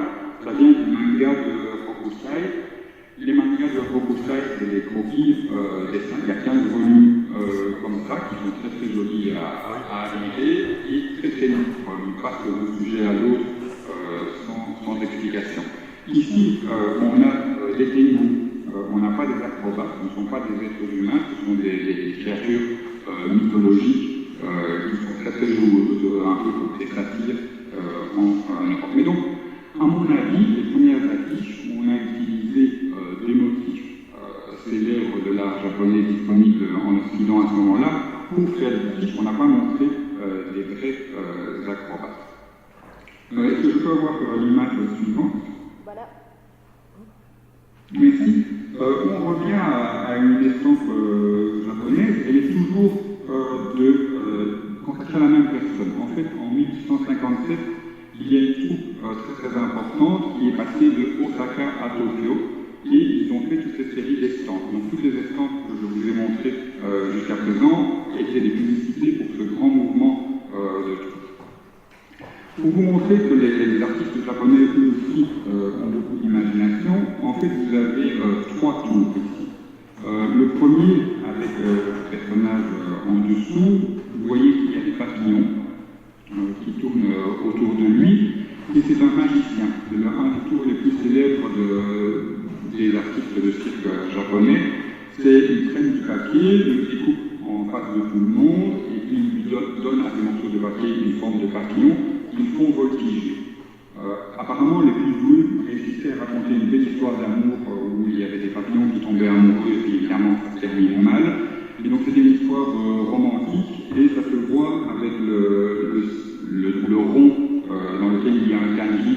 Le candy, c'est le candy de la nuit. Donc c'est pour vous montrer que ça se passe un peu la nuit, une histoire d'amour. Ce qui est curieux, c'est que ce magicien est aussi une file de féerique et ça c'est pas possible. Donc ici, l'artiste japonais a mélangé deux. Est-ce que je peux avoir l'image suivante? Voilà. Ici, vous avez de très très belles affiches qui datent de 1875 et elles ont été réalisées par quelqu'un qui s'appelle Jules Chéret, qui est un des grands affichistes de la fin du 19e siècle. Vous voyez à gauche, le personnage central vient directement, à mon avis, de l'estampe que je vous ai présenté auparavant, une autre estampe similaire, et la construction de l'affiche est très semblable aux affiches japonaises qu'on a vues avant. Donc, vous avez plein de petits personnages qui font des choses avec des accessoires très précis et des accessoires bien définis. De nouveau, on voit des acrobates et des jongleurs. La fiche de droite, elle a aussi été réalisée par Jules Chéret, mais je la trouve particulièrement intéressante parce qu'on y voit vraiment deux registres. Vous avez le registre du dessus et le registre inférieur. Le registre du dessus reprend exactement de la même façon les motifs japonais. À une exception que je trouve intéressante, c'est que le personnage au papillon, à mon avis, s'est féminisé. Sur l'estampe japonaise, il n'y avait pas de femme jusqu'à présent, mais sur les dessins de Jules Chéret, on voit une femme et ça va donner une tradition pour les spectacles d'acrobates et de magiciens japonais en Europe. Il va y avoir des travestis. Maintenant, c'est quelque chose qui va être mentionné dans toutes les critiques, c'est on croit que c'est une femme, mais c'est un homme. Et ça, cette tradition de travesti n'existait absolument pas au Japon, en tout cas pour les arts d'équilibre, pour les arts de la magie, et à mon avis, elle vient de la confusion de ce vêtement très ample que les magiciens japonais portaient. Le vêtement très ample, il avait une fonction, c'est qu'il permettait de cacher, par exemple, le bras du poisson qu'on a vu tout à l'heure. Et donc, ce que le magicien faisait, c'est réussir à le faire passer, entrer et sortir des pans de son vêtement. Pardon, je reviens à la fiche de droite. Vous voyez que le registre supérieur est directement lancé de l'art japonais, mais le registre inférieur, c'est le réalisme occidental. Et donc il y a deux styles totalement différents, et à mon avis, il y a aussi deux façons de voir les acrobates japonaises très différentes. Le premier, ce sont des acrobates, des artistes qui sont maîtres de leur art, des techniciens qui sont très doués. Le deuxième, j'ai quand même l'impression que ces Japonais sont en position d'infériorité. Il y a un regard occidental de supériorité qui les montre à genoux et remerciant le public. Donc je trouve que cette affiche peut être connue de différentes façons. Est-ce que je peux avoir l'image suivante? Voilà. L'image suivante, c'est la fin des questions de Jules Chéret. Vous voyez, il reprend les motifs japonais, les acrobaties japonaises, il reprend les gestes, il reprend les attitudes, mais la façon dont il les dépeint est beaucoup plus dynamique et beaucoup plus personnelle. Donc ici, c'est vraiment quelqu'un qui a complètement maîtrisé l'influence japoniste, qui utilise thème, histoire et inspiration, mais qui a réussi à recréer son propre style. Et ce sont ces affiches-là qui sont les plus célèbres, qu'il a le plus souvent reproduites par la suite. Est-ce que je peux avoir l'affiche suivante? Voilà. Merci. On reste avec Jules Chéret et vous voyez que c'est le moment où il y a la transition entre les artistes japonais et les artistes occidentaux. C'est que, évidemment, les troupes japonaises ne pouvaient pas rester en France continuellement. Elles faisaient leur tournée, elles retournaient aux États-Unis ou elles allaient même en Australie et retournaient au Japon. Et donc, on a vu ici au phénomène un peu similaire que Pascal Jacob a dit au début de sa présentation, c'est les acrobates, les spectacles japonais qui entrent dans l'industrie du cirque et qui entrent dans une individualisation. Et donc chaque partie du spectacle japonais va être divisée et va être reprise par des artistes individuels et séparément. Il n'y a pas assez de japonais pour faire cela tout le temps, et donc ils vont être imités. Ils vont être imités par les occidentaux. Celui-ci, vous voyez qu'il s'appelle Tatsumi, donc il ne prétend pas être japonais, mais il s'habille avec un vêtement qui ressemble à un kimono vaguement. Vous voyez qu'il a une femme et un enfant habillés à la japonaise à côté de lui. Et donc c'est le moment de la transition. Est-ce que je peux avoir l'image suivante? Voilà. Merci. C'est le moment où il va y avoir ces images assez curieuses qui, bon, parfois nous choquent maintenant, d'occidentaux déguisés en japonais. Donc ici, vous avez un trio, c'est au moins une collaboration. Vous voyez qu'il y a deux personnes au trait asiatique, mais le troisième ne l'est certainement pas. Mais il s'appelle Trio Ohio, donc vous voyez le trio Bonjour en japonais. Est-ce que je peux avoir l'image suivante? Voilà. Donc ici, vous voyez qu'on a quelqu'un qui n'est plus du tout japonais, qui n'a plus du tout de costume japonais, mais il est sur un pull avec le symbole du Japon. Il s'appelle Ando Kinjiro, donc ce sont des noms tout à fait japonais, donc il reprend les techniques d'instruction. Est-ce que je peux avoir la dernière image? Voilà, donc on revient à la fin de notre transformation. Vous avez ces images de personnes qui sont toutes françaises probablement, puisque le film a été tourné en France. Il s'appelle Les Kiriki, acrobates japonais. Ce sont tous des gens qui sont déguisés en japonais, et le film est un film à trucage où ils arrivent à quelque chose d'absolument extraordinaire, parce qu'en fait ils sont couchés sur le sol et la caméra est à la verticale. Donc évidemment la loi de la gravité ne fonctionne pas sur eux. Et donc c'est un film hommage. J'insiste ici, on n'est pas dans un film raciste, on n'est pas dans un film condescendant. Vous avez des occidentaux, un public occidental qui a apprécié les spectacles japonais. Il manquait de personnes pour le faire, et les impératifs économiques ont fait que des tas de personnes ont trouvé un travail en faisant les numéros de japonais. Ce film est juste un jeu, et le film est ironique sur tous ces imitateurs. Merci beaucoup, j'espère que le son n'a pas été trop mauvais.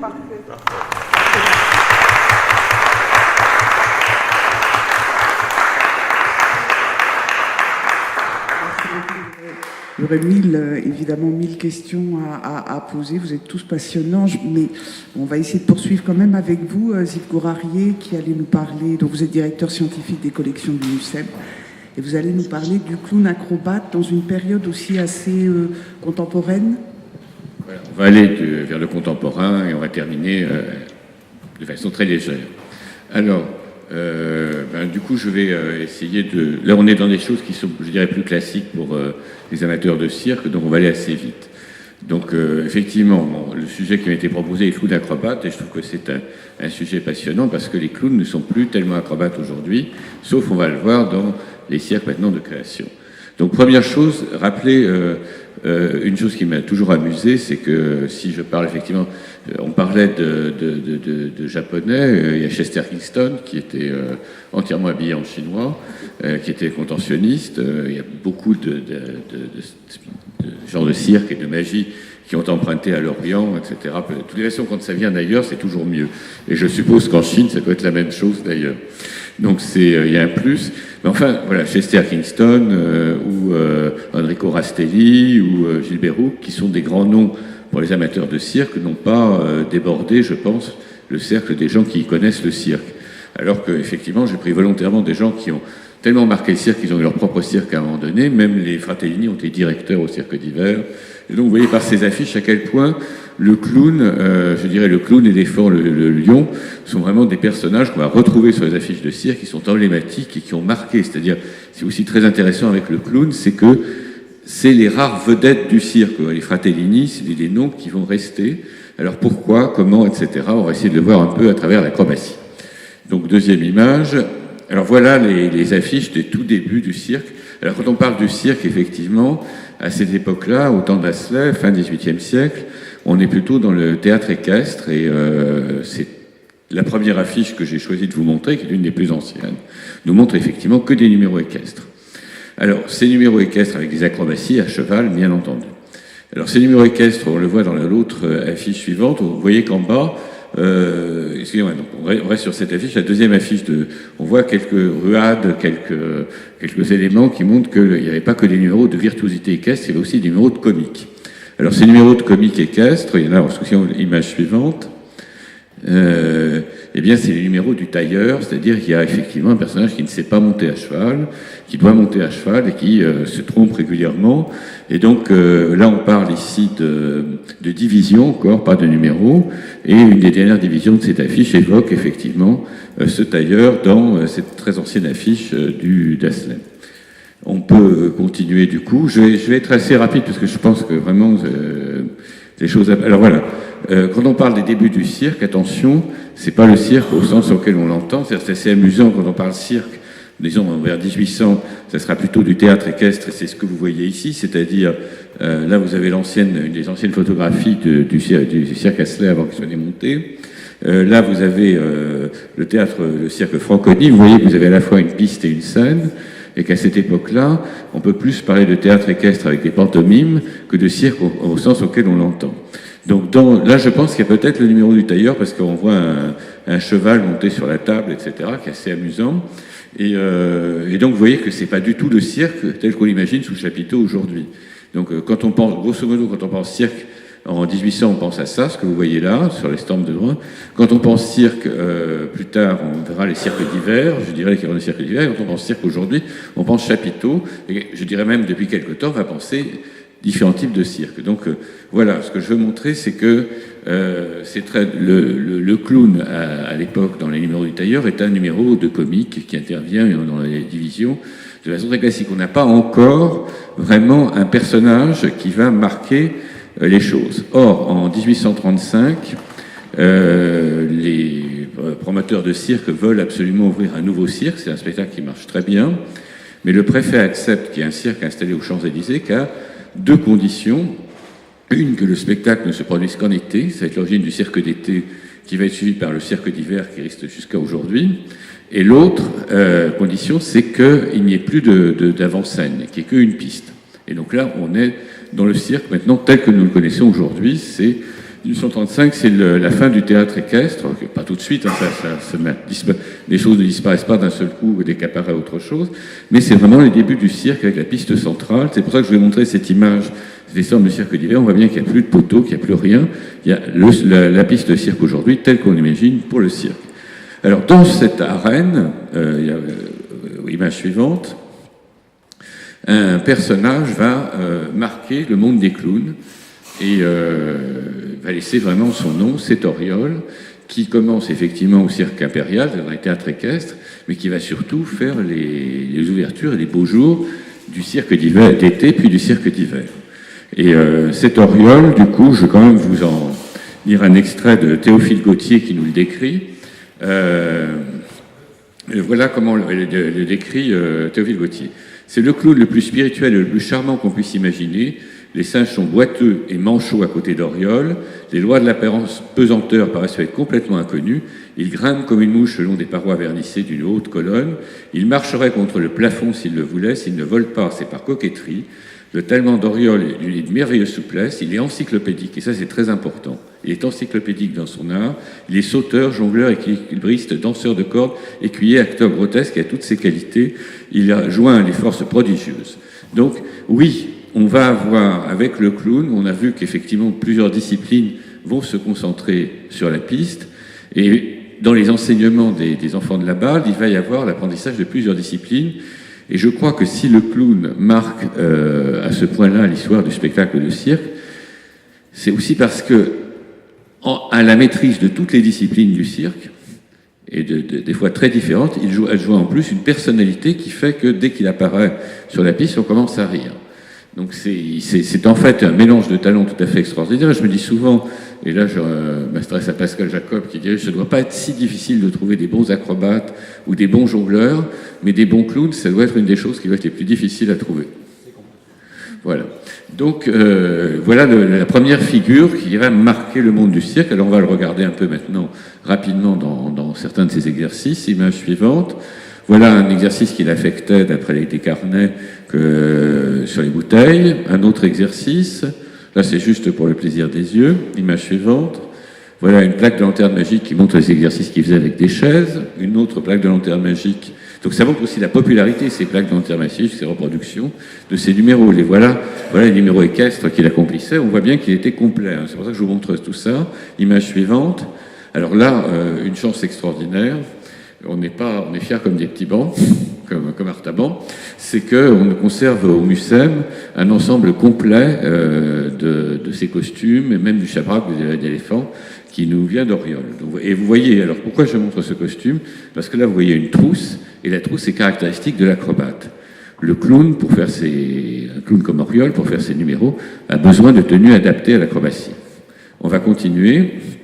Donc évidemment, voilà Boswell, du coup, qui fait école et qui présente à son tour un numéro très classique. Oui, alors ce que je n'ai pas dit de Oriol, c'est que ce qui est clownesque, c'est l'apparition de l'acrobatie dans un cadre qui se veut ordinaire. Par exemple, on lui demande qu'on lui apporte ses chaussons, il fait un saut périlleux et atterrit exactement dans ses chaussons.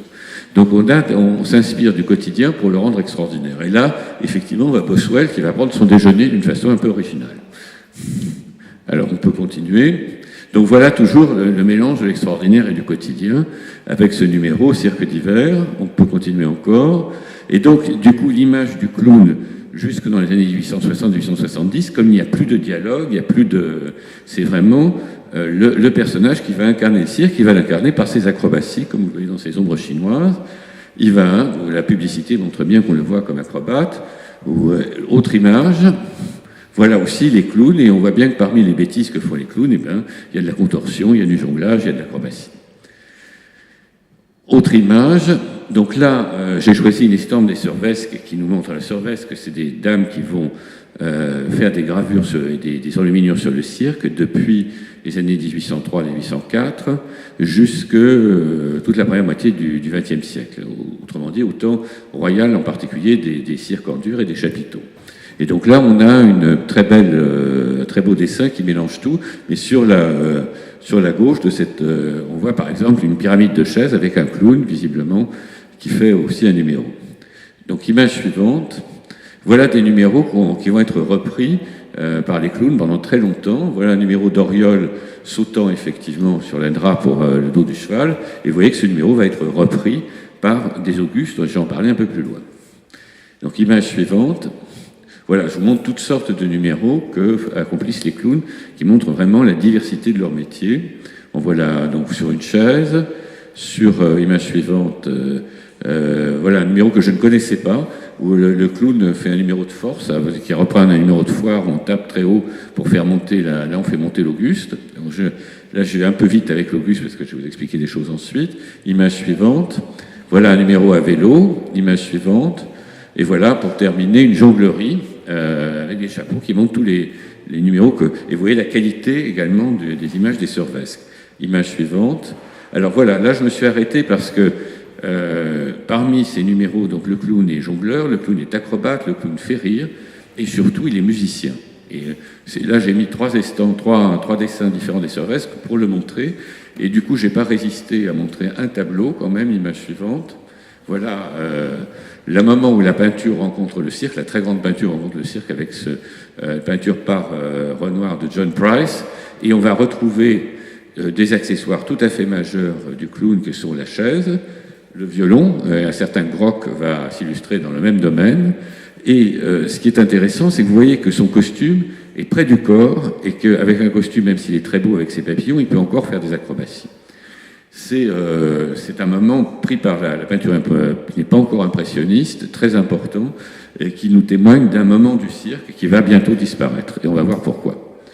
Alors, image suivante. Donc, vous voyez des évocations des grandes troupes qui sont et de la personnalisation. Et dernière image, Je n'ai pas fait exprès à propos des numéros, mais voilà, en signe d'adieu aux acrobaties clownesques, un numéro effectivement sur les deux mains et avec une petite ironie sur la tête. Voilà, c'est le Digne, je crois. Hein. Le Digne revu et occidentalisé. Voilà, donc on va quitter maintenant les acrobaties. Donc ça, c'est la grande période des acrobaties clownesques. Or, il va se passer quelque chose. Image suivante. Les dialogues vont pouvoir revenir au cirque, d'une part, et un personnage va apparaître qui est l'Auguste. Alors le clown, on pourra revenir sur les questions, mais le clown, c'est un personnage ridicule de paysan au départ. Et il va commencer à intervenir dans un duo. Le premier duo, c'est Foutit et Chocolat, où naturellement le noir est celui qui reçoit les coups de pied.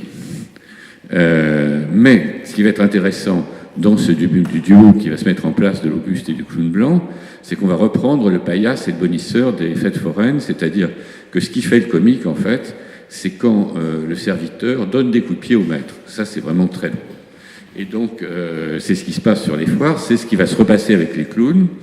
Et donc, on va avoir je ne vous les décris pas, des couples très célèbres. Vous avez une photo de Tuffer avec Pipo et Rome, où vous avez effectivement, du coup, c'est du duo du clown blanc et de l'Auguste.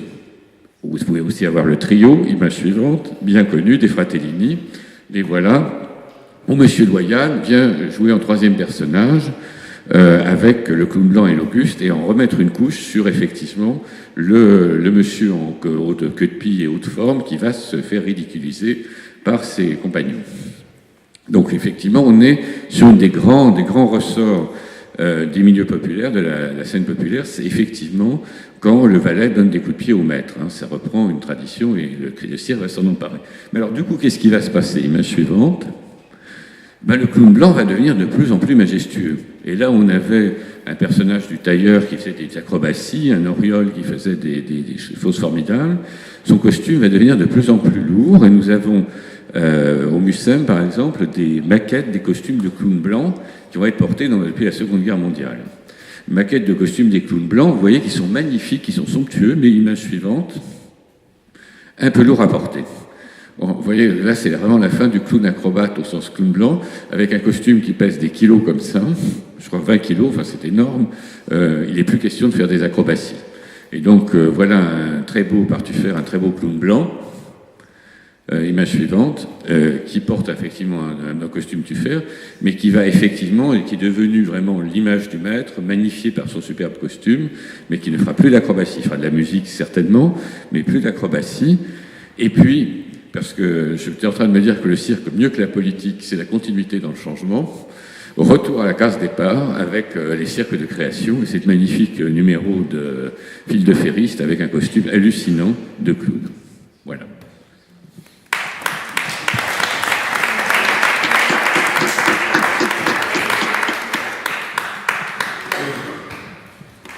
Merci. Alors, il nous reste un petit quart d'heure. Bravo, parce que j'y croyais moyennement quand on a commencé. Alors, c'est compliqué. On m'a dit, viens, tu vas faire le lien, évidemment, faire le lien dans un paysage aussi composite, aussi complexe et qui couvre à peu près 5000 ans d'histoire. Merci pour le cadeau. Mais en revanche, peut-être que vous avez des questions, vous, qui vous tiennent à cœur sur le sujet, auquel cas je vous passe bien volontiers le micro. Il n'y a pas que pour moi que c'est compliqué de faire la synthèse de... Ouais.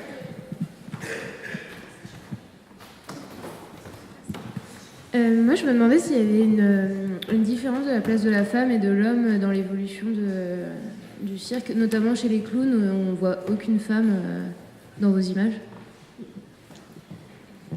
Alors pour la Mésopotamie, de mon côté, il n'y avait pas de femmes. Hein. C'était considéré comme des mouvements qui n'étaient pas adaptés pour les femmes. Donc là, il n'y en avait pas. Je vais peut-être prendre la parole sur la question de la femme, effectivement, pour rebondir sur ce que disait M. Gouarier. Il y a une évolution aussi. C'est voilà, sur le.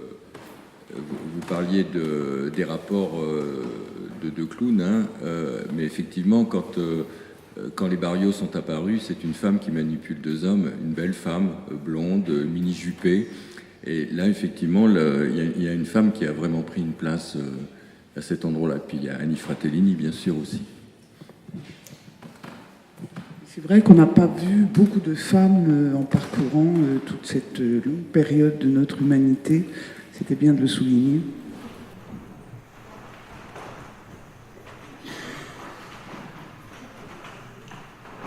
Oui, on a l'habitude de penser à la clonesse de Toulouse-Lautrec, qui est en fait Chao Cao, qui était une contorsionniste et une danseuse du Moulin Rouge, et qui, avec le temps, s'est un petit peu épaissie, au moins pu faire des contorsions. Et donc, quand elle est rentrée au Nouveau Cirque, elle s'est fabriqué un costume de clown qui était une déclinaison des costumes de clown de l'époque. Et elle menait notamment une troupe de danseuses qui étaient formées dans un petit coin du Nouveau Cirque et qui étaient toutes habillées suivant le thème de la pandémie qui était donnée à ce moment-là. Et très souvent, elles étaient habillées en clownesses, mais elles n'étaient pas clown pas. Il y a eu quand même des clownesses qui ont marqué dans l'histoire.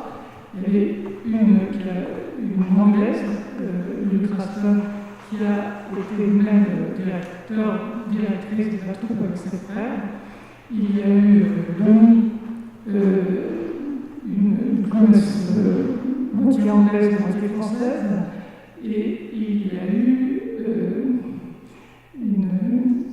une autre clonesse qui était toujours avec un rôle de M. Loyal, de clown blanc avant la lettre. C'est-à-dire qu'il donnait la réplique dans la comédie clonesse à Auguste. Et curieusement, elles ont toutes, sauf l'américaine Everett, elles ont toutes un nom qui commence par elle, Loni, Lulu, il y a 2 Lulu, il y a une Loulou ensuite, qui a été le partenaire du fils adoptif de Chocolat, Eugène Grimati, qu'on appelait Chocolat Fils. Et presque, ça s'est tardé un peu jusqu'à l'apparition des cloneux, on ne dit plus clonesses, des cloneux, des femmes clowns contemporaines. Là, il y en a beaucoup.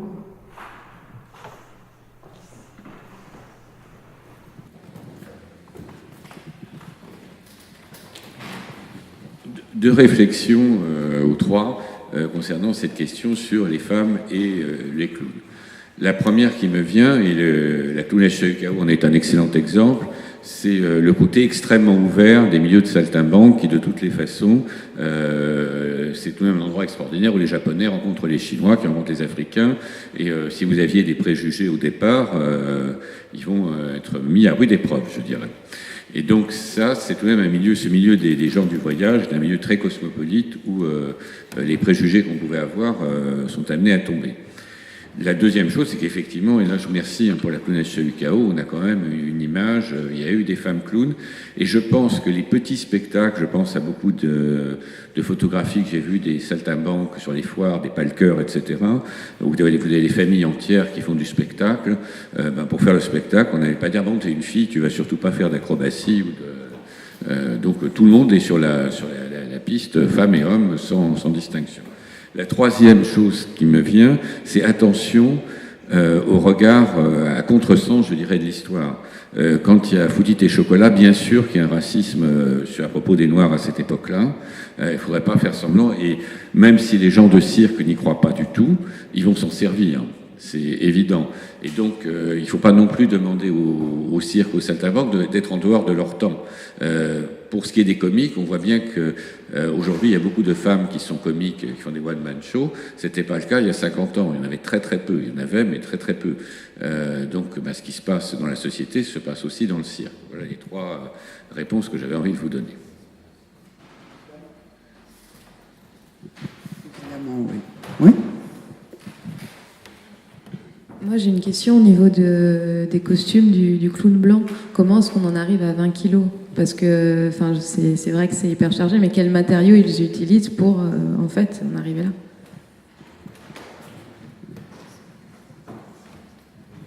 Alors, je crois que c'est le poids des paillettes, tout simplement. Et c'est des costumes qui sont entièrement faits de paillettes. Et le résultat, la paillette pèse, chaque paillette pèse un petit peu, et quand vous en avez des centaines, ce qui est le cas pour ces costumes, vous arrivez à des poids de costumes qui sont de l'ordre de 20 kilos. Et surtout, les premières paillettes sont en métal. Oui. Donc c'est une armure qu'on porte. Ce qui est vraiment très important, en fait, c'est que ce qui change énormément dans la perception, en fait, c'est que ce qu'on a évoqué tout à l'heure, effectivement, le clown est avant tout un acrobate, et qu'au fur et à mesure qu'il va s'envelopper dans des costumes de plus en plus lourds et de plus en plus chers aussi, parce qu'un costume fait par Vicaire, comme on a pu voir les maquettes, aujourd'hui ça vaut toujours, on peut encore se commander un somptueux costume entièrement brodé, pailleté, ça vaut encore aux alentours de 10 000 €. Et donc à l'époque, on parlait de 30, 40, 50 000 francs il y a quelques décennies. Et les clowns économisaient pour avoir un costume. Et donc quand ils en avaient un, il n'était plus question de se rouler par terre, il n'était plus question de mettre de la farine, etc. Et en fait, c'est lié à l'évolution du personnage, ce que Goray mentionnait tout à l'heure. Le clown, initialement, est un vagabond, mais au moment où l'Auguste apparaît en Allemagne, à la fin du 19e, le clown voit une aubaine et il se décharge sur l'Auguste de toute cette obligation de culbute, de tomber, etc. et commence à s'embellir, à embellir sa silhouette, et donc à ne plus vouloir, évidemment, abîmer ses costumes. Parce qu'il faut savoir quand même que les clowns se disaient entre eux « Ah, dis donc, la semaine prochaine, je vais avoir mon Vicaire ». Donc c'était un objectif. Il y avait 2 ou 3 fabricants dans toute l'Europe pour les costumes de clowns, et certains en possédaient jusqu'à une trentaine. Donc ils avaient un véritable vestiaire à partir de ces costumes d'une somptuosité incroyable. On a vu les images avec des broderies, avec des motifs. Enfin, le champ est inépuisable. Et donc, évidemment, il n'était pas question de flinguer un costume. C'était super entretenu avec des housses qui les protégeaient, etc. etc. Donc, c'est vraiment quelque chose de très très particulier, cette évolution du costume, et sans aucun doute d'endurcissement de la silhouette. C'est-à-dire qu'à ce moment-là, le clown, avec effectivement 10, 15, 20 kilos, il ne peut plus bouger, quoi. Il devient un porte-manteau. Il devient littéralement le faire-valoir de l'Auguste, c'est-à-dire qu'il provoque les rires. Et la grande différence avec Henny Barrio, que Gérard Fazoli mentionnait tout à l'heure, c'est qu'Henny était la clown blanche du trio, mais comme elle avait un passé de danseuse et qu'elle avait une très très grande mobilité, même si elle portait des robes pailletées, elle restait d'une très très grande mobilité physique. Ce qui n'est évidemment pas le cas des clowns blancs, même encore aujourd'hui, il n'y en a plus beaucoup.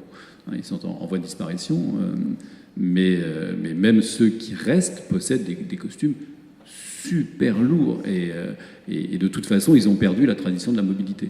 Un des tout derniers est peut-être François Fratellini, qui était un extraordinaire écuyer et qui avait donc gardé une incroyable légèreté physique, et qui a toujours privilégié des costumes très souples, très courts aussi, parce que dans l'évolution, quand on voit les maquettes de Vicaire, elles sont longues, ce sont vraiment des manteaux qui tombent au sol. François avait des costumes très courts, un peu dans l'esprit des trousses, ou une sous-quenille réduite, ou de la trousse d'Oriol, qui lui permettait de, malgré tout, pouvoir être agile sur la piste. Et même s'il ne sautait plus vraiment, il avait encore une très grande agilité, ce que les clowns après lui ont vraiment perdu.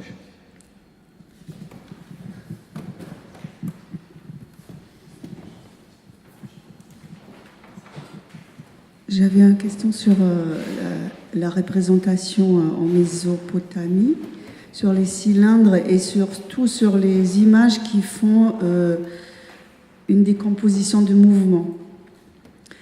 Je voudrais savoir, est-ce que c'était pour comprendre le mouvement, ou est-ce que c'était pour montrer dans quelle place l'acrobate se trouvait dans la société?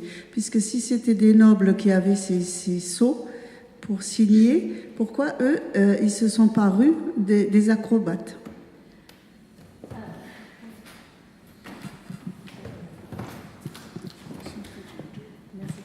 Oui, en fait, non, c'est pas des nobles déjà qui font les acrobaties, hein, voilà.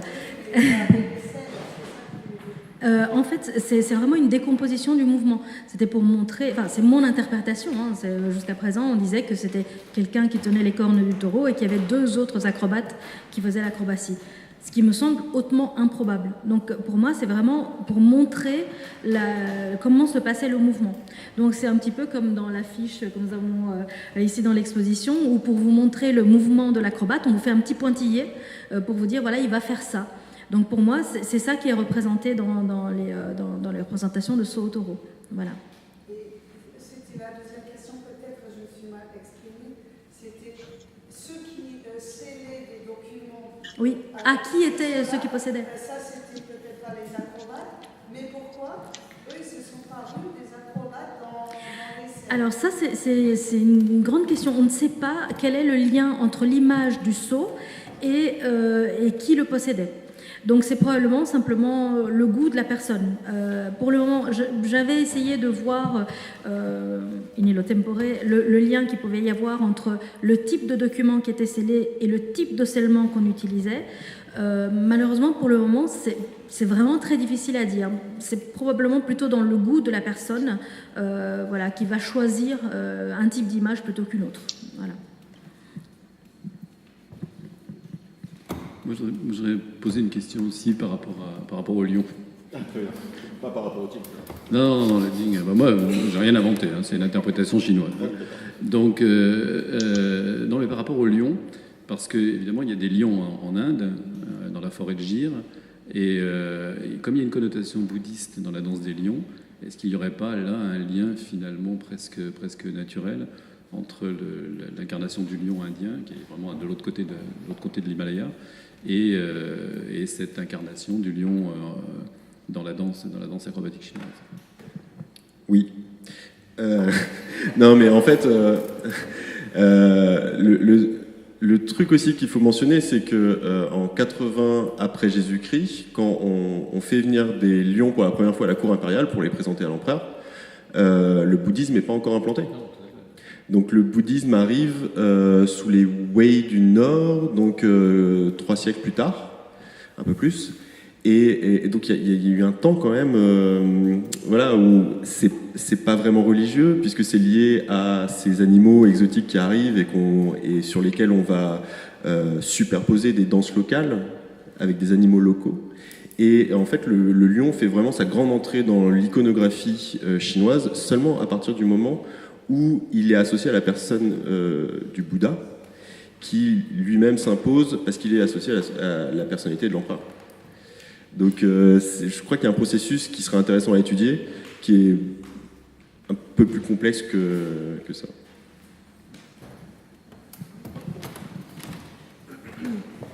Bonjour, Martine Isola, je suis adjointe à la culture à la ville de Châlons. Et évidemment, le cirque est un intérêt pour moi particulièrement marqué, vous comprendrez pourquoi. Tout d'abord, je voulais vous remercier pour l'excellent niveau de ces interventions. Vous nous édifiez jour après jour sur et le cirque et les acrobaties. Pour cela, un grand merci. Voilà, moi, je voulais rappeler que, et vous l'avez très mieux dit que moi, que le cirque couvre un champ important de la création. Et vous l'avez dit, Monsieur Jacob, de l'art de cour, il est devenu un art populaire. Alors moi, ma question est la suivante. Le cirque vous paraît-il suffisamment valorisé dans nos sociétés contemporaines? Et dans quelle mesure le cirque de création vous paraît-il rebattre les cartes utilement dans le rapport du public au cirque?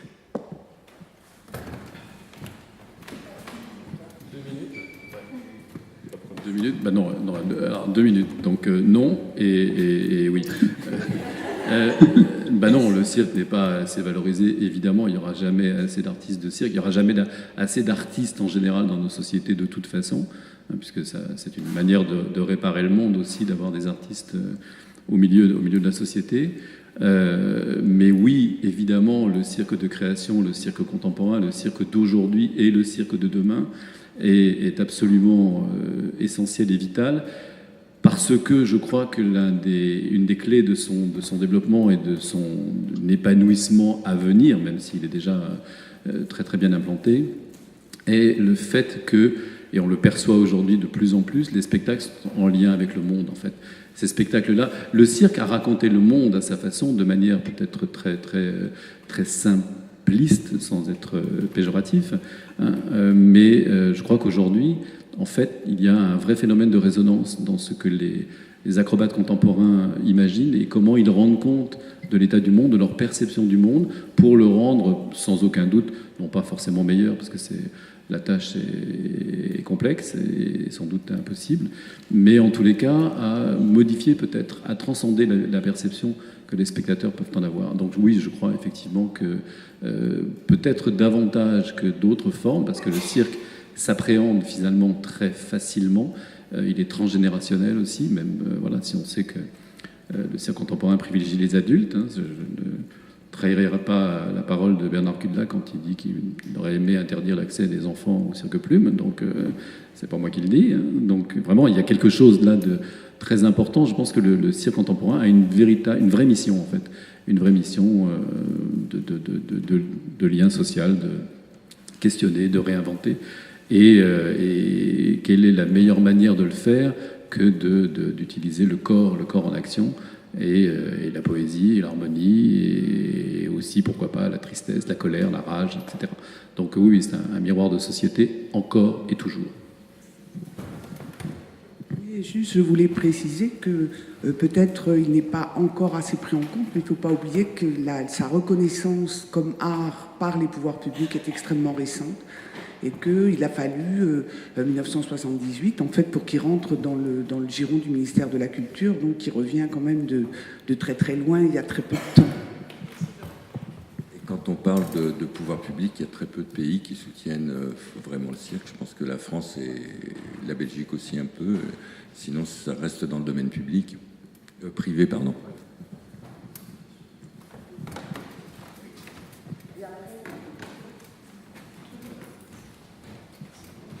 Je vais demander à Monsieur Hautecourt s'il y a une filiation entre les acrobates de rue au Japon, qui remontent à plusieurs siècles, et les démonstrations faites par les pompiers japonais, non seulement au Japon, en haut des perches, les perches étant leurs échelles de pompiers étant dépouillées au fur et à mesure qu'ils montent de leurs échelons pour finir par être une perche. Quelle est l'histoire? Est-ce qu'il y a une véritable filiation? Votre question est excellente et vous avez tout à fait raison. Chaque année, donc, les pompiers de Tokyo font une démonstration avec des échelles de bambou et leurs acrobaties ressemblent totalement à ce qu'on voit sur les estampes. J'avoue, je ne sais pas quelle est la relation.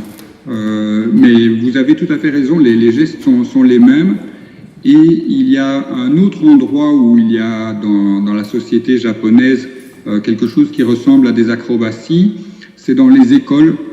Ça vient de se passer, il y a un festival qui s'appelle Undokai, festival du sport, et donc les enfants font c'est pas des vrais sports comme des sports modernes, ils font différentes choses, ils courent derrière des grosses balles, et une partie du spectacle, ils font des acrobaties, notamment les pyramides humaines, comme on a vu dans l'exposé chinois, mais aussi des moments où un enfant de 6e année va porter des enfants plus jeunes et plus légers, et ça ressemble à un travail d'Hercule. Mais je ne sais pas comment s'est faite cette transition. Est-ce que c'est à travers l'histoire des guetteurs dans l'armée? L'armée faisait monter des soldats particuliers. Je suis désolé, je ne vous comprends pas. Est-ce que vous pourriez prendre le micro? La question est, est-ce que c'est au travers de l'histoire des guetteurs qui grimpaient sur des piliers ou des pylônes Alors, il y a effectivement dans la société japonaise, comme toutes les maisons sont construites en bois ou en papier, les incendies sont très très courants et très dangereux, et ils peuvent s'étendre sur des milliers de maisons à la fois. Et donc il y a des guetteurs, mais les guetteurs que je connais sont dans des petites, au-dessus du grenier d'une maison placée sur une colline, il y a une excroissance. Donc il n'y a pas vraiment en tout cas pour la protection des incendies, il n'y a pas d'acrobatie à ce niveau-là. Alors moi je peux vous faire juste une toute petite parenthèse de 15 secondes, et après on pourra conclure. parce qu'il se trouve que très récemment, j'ai enseigné à Montréal et que j'ai un étudiant japonais, et qu'en fait, il m'a montré des images et des vidéos tout à fait étonnantes. Alors, ça rejoint ce que vous êtes en train d'expliquer sur la ville d'Edo, effectivement, où les incendies étaient nombreux parce que les gens cuisinaient avec du charbon dans des coupelles et qu'évidemment, on faisait tomber la coupelle et on mettait le feu à la maison, et qu'on appelait ça les fleurs d'Edo, parce que c'était magnifique, sans doute, les flammes oranges, et qu'en fait, les pompiers avaient dans chaque brigade, parce que les maisons étaient serrées, donc les rues étroites, et donc, on ne savait pas exactement où avait lieu l'incendie. Et donc, dans chaque brigade, il y avait un pompier plus agile que les autres qui grimpait en haut d'une échelle et qui avait un répertoire physique pour indiquer, comme un sémaphore en fait, pour indiquer le chemin dans les ruelles. Et donc, on a évidemment, au fur et à mesure que la ville s'est améliorée, qu'il y a eu de moins en moins de maisons en bois et des rues de plus en plus larges, et on a conservé, et il y a encore des pompiers qui font des démonstrations aujourd'hui au Japon, de ces mouvements, alors acrobatique c'est peut-être un grand mot, mais de cette gestuelle très codée au sommet des échelles, et j'imagine que progressivement on s'est amusé à détruire l'échelle et à en faire une prouesse acrobatique. Mais il y a un lien visible effectivement du guet et de la protection. C'est tout à fait ça, ce sont des acrobaties qui doivent être vues de très loin, au sommet de l'échelle. Ah, voilà, je trouve que finir par l'histoire du pompier japonais, c'est parfaitement surréaliste, mais c'est une très belle conclusion, très poétique de ce que peut être cette matinée. Donc merci pour ce pompier japonais. Merci à vous, évidemment, pour vos belles interventions, et merci à vous pour votre attention.